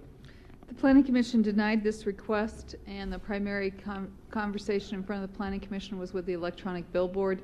They felt it was inappropriate to locate that, particularly at that location along East North Street as it extends out to the interstate. And again, that was their objection, and they've been fairly consistent in not approving electronic billboards. Mr. Kroger, you still have the floor, sir. It has nothing to do with 3 different signs or anything like that there, because I see new businesses going up, or existing businesses that are putting up those LEDs all over town. Marcia? Again, the Planning Commission feels that the LED electronic billboards are incompatible with planned developments and have raised that question repeatedly as they've been reviewed, inconsistent with the development that's intended to be along the entryways into the community. Last question is, when does On the Border open up, do you know? When's the grant? Yeah. Okay, Bob, when is it? About the 20th of May, we're hoping for a soft opening, general public just right after that. Okay. Okay. Further discussion, let's go to Alderman Lloyd LaCroix. Isn't the motion on the floor to deny? Yes, that is the motion. The motion was made for the purpose of discussion for denial. I'd like to make a substitute motion to approve the major amendment to the planning commercial development. I've driven down this. Okay. We have a motion and a second for approval. Lloyd, you still have the floor. Thank you. I mean, you go no more than a few blocks down, and Black Hills Federal Credit Union's got the same LED down there. Lacrosse Street's filled with them. I actually think it's a very nice sign, and it's going to fit the area since it's been redeveloped. You know, you can have animals across, and I think it'll fit in perfect. Those are my comments. Okay, I'm going to go to Karen Olson, then we'll come back to you, Marcia. Let's go to Alderwoman Karen Olson. Is it true that we denied a sign for Furniture Row with an LED? Marcia? Yes, the Planning Commission did deny that because of its location and proximity to the interstate. And again, the electronic billboard that was part of that, and that again came forward with a recommendation for denial from the State Department of Transportation as well. My other question regarding this is this what the sign is going to look like? Marcia? This is what is before you for approval. 35-foot tall with 3 different restaurants advertised on it and an electronic billboard where the flag appears. Karen, you still have the floor, ma'am. Okay. To answer your question, the motion on the floor would approve the sign that you see in front of you. Okay, very good. I'm going to go to Marcia Elkins. If the motion maker would accept also including the stipulations of the previous plan development, so that those would continue to run forward with this a major amendment, allowing the sign. Say that one more time, Marcia. We had numerous other stipulations on that plan development, and we would want those to continue to move forward with Right. this, with the exception of the sign language. Okay, very good. Everyone clear on that? Okay. There are numerous stipulations as far as the PCD, and it could be numerous things. What she's saying is we want to make sure that the only thing we're addressing right now with this motion is the sign itself, nothing else as far as stipulations of the PCD. Is that correct, Marcia? That's correct. In my recollection is they are listed specifically in the staff report, but I don't see them now, so I apologize. Okay. The intent of the motion is to deal strictly with the sign, is that correct? Yes. Okay, very good. Further discussion, let's go to Alderman Ryan Weifenbach. Thank you, Mr. Mayor. Generally, I'm against, like, the big giant signs. I've taken some time to look at this one, and this is for a whole, like, area. There'll be 3 restaurants, I'm assuming, or 3 businesses on this one sign, so there won't be 3 consecutive signs. So I think this is an opportunity for our council to eliminate a couple signs. They'll be on premise. This will be on premise, and where it says tenant 3, tenant 2, I'm assuming they're going to try to attract other restaurants there. And I think the opportunity to put all 3 businesses on one sign is going to make it look very nice and attractive. I drive by this area all the time. It doesn't really affect anything that happens on the interstate. It's an entrance into our community and entrance out of our community. And I'm very happy with the way the sign looks. I think they took a lot of time, and I think this sign probably, I'm sure it costs way more than my house was, so I'm sure they took a lot of time and energy to make a nice sign. And I'm actually proud of the sign, and I think it's an opportunity for us to eliminate 2 other signs. So thank you. Okay, thank you. There might be room you could live underneath. Could maybe live. Will that work, Marcia? Let's go to Alderman Bill O'Creppy. Thank you very much, Mr. Mayor. Somewhere along the line, I heard that somebody wanted to have the whole thing filled in from where the bottom of the LED sign is to the ground. Is that anywhere in? I mean, are we requiring that, or has that gone away? My understanding of the motion would approve the sign as you see it, which would not require the filling in. Okay, thank you. Okay. Let's go to Alderman Ron Kroger. Thank you, Mayor. I would like to ask Marcia a question. Marcia, do you know how far off the roadway that sign is going to be? Marcia? Mr. Brandt did give you a number earlier on. We can go back to the site plan if that would help you. I guess, I mean, looking at the site plan, that is quite a ways off of the road. So looking at the site, I don't have measurements here, but it is quite a ways off the road, off of East North Street. So I guess I can support the motion on the floor. Okay. Thank you.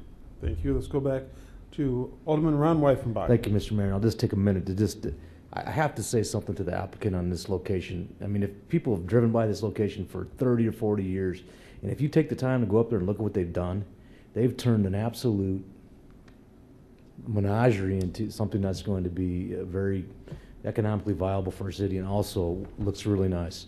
There's a lot of giant electrical wiring going through it, and I think that when this is all said and done, it's going to be a very, very nice asset to North Rapid and that entry and exit out of our community. So I just got to say kudos to these guys for doing a nice project and having the plan unit development to help that process along. This is nice. Thank you. Thank you. Motion on the floor is for approval of the major amendment to the Plan Commercial Development to approve the sign package. Marcia, will that work? Approve the sign package as proposed. I think what you're doing is approving the major amendment that's been requested with the previously approved stipulations. Okay, very good. Any further discussion? Seeing none, all those in favor signify by saying aye. Opposed? Motion passes. Thank you, everyone. Item 149, we'll probably take 149 and 150 together. They want those both to be continued to the June 2nd. Actually, 149, 150, and 151 could all be continued to June 1 at the That is request my of the motion, Mayor. landowners. Okay, we have a motion and a second to continue items 149, 150, and 151 to the June 1st City Council meeting. Any discussion on that motion? Let's go to Alderman Bill Okrepke. Thank you very much, Mr. Mayor. I had my light up here before we could make a motion, so please indulge me here. What's driving these changes? Marcia? The annexation of the property into the city of Rapid City. Okay, so just because we've annexed it in, that's the reason why that we have to make the changes to these people. Marcia? When property is annexed into the city of Rapid City, it comes in as no use, and no building permits can be issued until such time as the city rezones it, and that's required to be done within 120 days, although there's some exceptions that allow the council to extend that. So, Okay. yes, Oh. it's no use now, and we want to rezone it to be consistent with the comprehensive plan. And we're not, if I may, Mr. Mayor. Go ahead. So we're not going to bump up against any of the timelines, that's 90 days or 120, whatever it was? No, we're comfortable with that. Okay, thank you. Let's go to Alderman Ron Weifenbach. Thank you, Mr. Mayor, and I think that talking to General Growth earlier, is that they're gonna take the opportunity to visit with these two fellows and see if there's something they could come to a conclusion with, so I'm hoping that works out for you guys. Thank you. Okay. Motion on the floor is to continue items 149, 150, 151, and, 151 to the June 1st meeting. Further discussion on that motion. Deb Adcock. Just so the applicants know, guys, that it's not the next council meeting, but the one after, so it's 2 council meetings away. That's the 3rd? The 1st of June. The 1st. Okay? Any further discussion? Motion on the floor is to continue these 3 items, 149, 150, 151 to the June 1st meeting. Any further discussion? Seeing none, all those in favor signify by saying aye. Aye. Opposed, motion passes. Item 152, please. Item 152 is second reading of ordinance 5513, an ordinance amending section 17.06 of the chapter 17 of the Rapid City Municipal Code, rezoning the within described property as requested by Dream Design International Incorporated for a rezoning from medium density residential district to office commercial district located at 336 Meade Street. I would move to deny without prejudice. We have a motion and second to deny without prejudice. Any discussion on that motion? Any discussion? Seeing none, all those in favor signify by saying aye. Opposed, motion passes. Mr. Preston, bill list. Thank you, Mayor. The bill list totals $5,414,236.56. There are no additions or changes. We have a motion, please. And we have a motion and a second to approve the bill list as published for $5,414,236.56. Any discussion on that motion? Seeing none, all those in favor signify by saying aye. Opposed, motion passes. Where's Mr. Green or Mr. Shad? Do we have anything for executive session? Yes, we do, Mayor, and if that motion is made, I would ask that the motion maker include those purposes as provided by SDCL 125-2. Okay, we have a motion and a second to go into executive session as permitted under SDCL 1-25-2. Any discussion on that motion? Seeing none, all those in favor signify by saying aye. Opposed? Motion passes. We're in executive session. Thank you. Okay, we have a motion and a second. Any discussion on that motion? Seeing none, all those in favor signify by saying aye. Opposed? Motion passes. Ask the council to direct the city attorney to proceed in negotiating with the city's employee bargaining units in accordance with the discussions in executive session. We have a motion and a second. Any discussion on that motion? Any discussion? Seeing none, all those in favor signify by saying aye. Opposed? Motion passes. Anything else, Mr. Green? No, sir. We have a motion and a second to adjourn. Any discussion on the motion? Seeing none, all those in favor signify by saying aye. Opposed? Motion passes. We're adjourned. Thank you.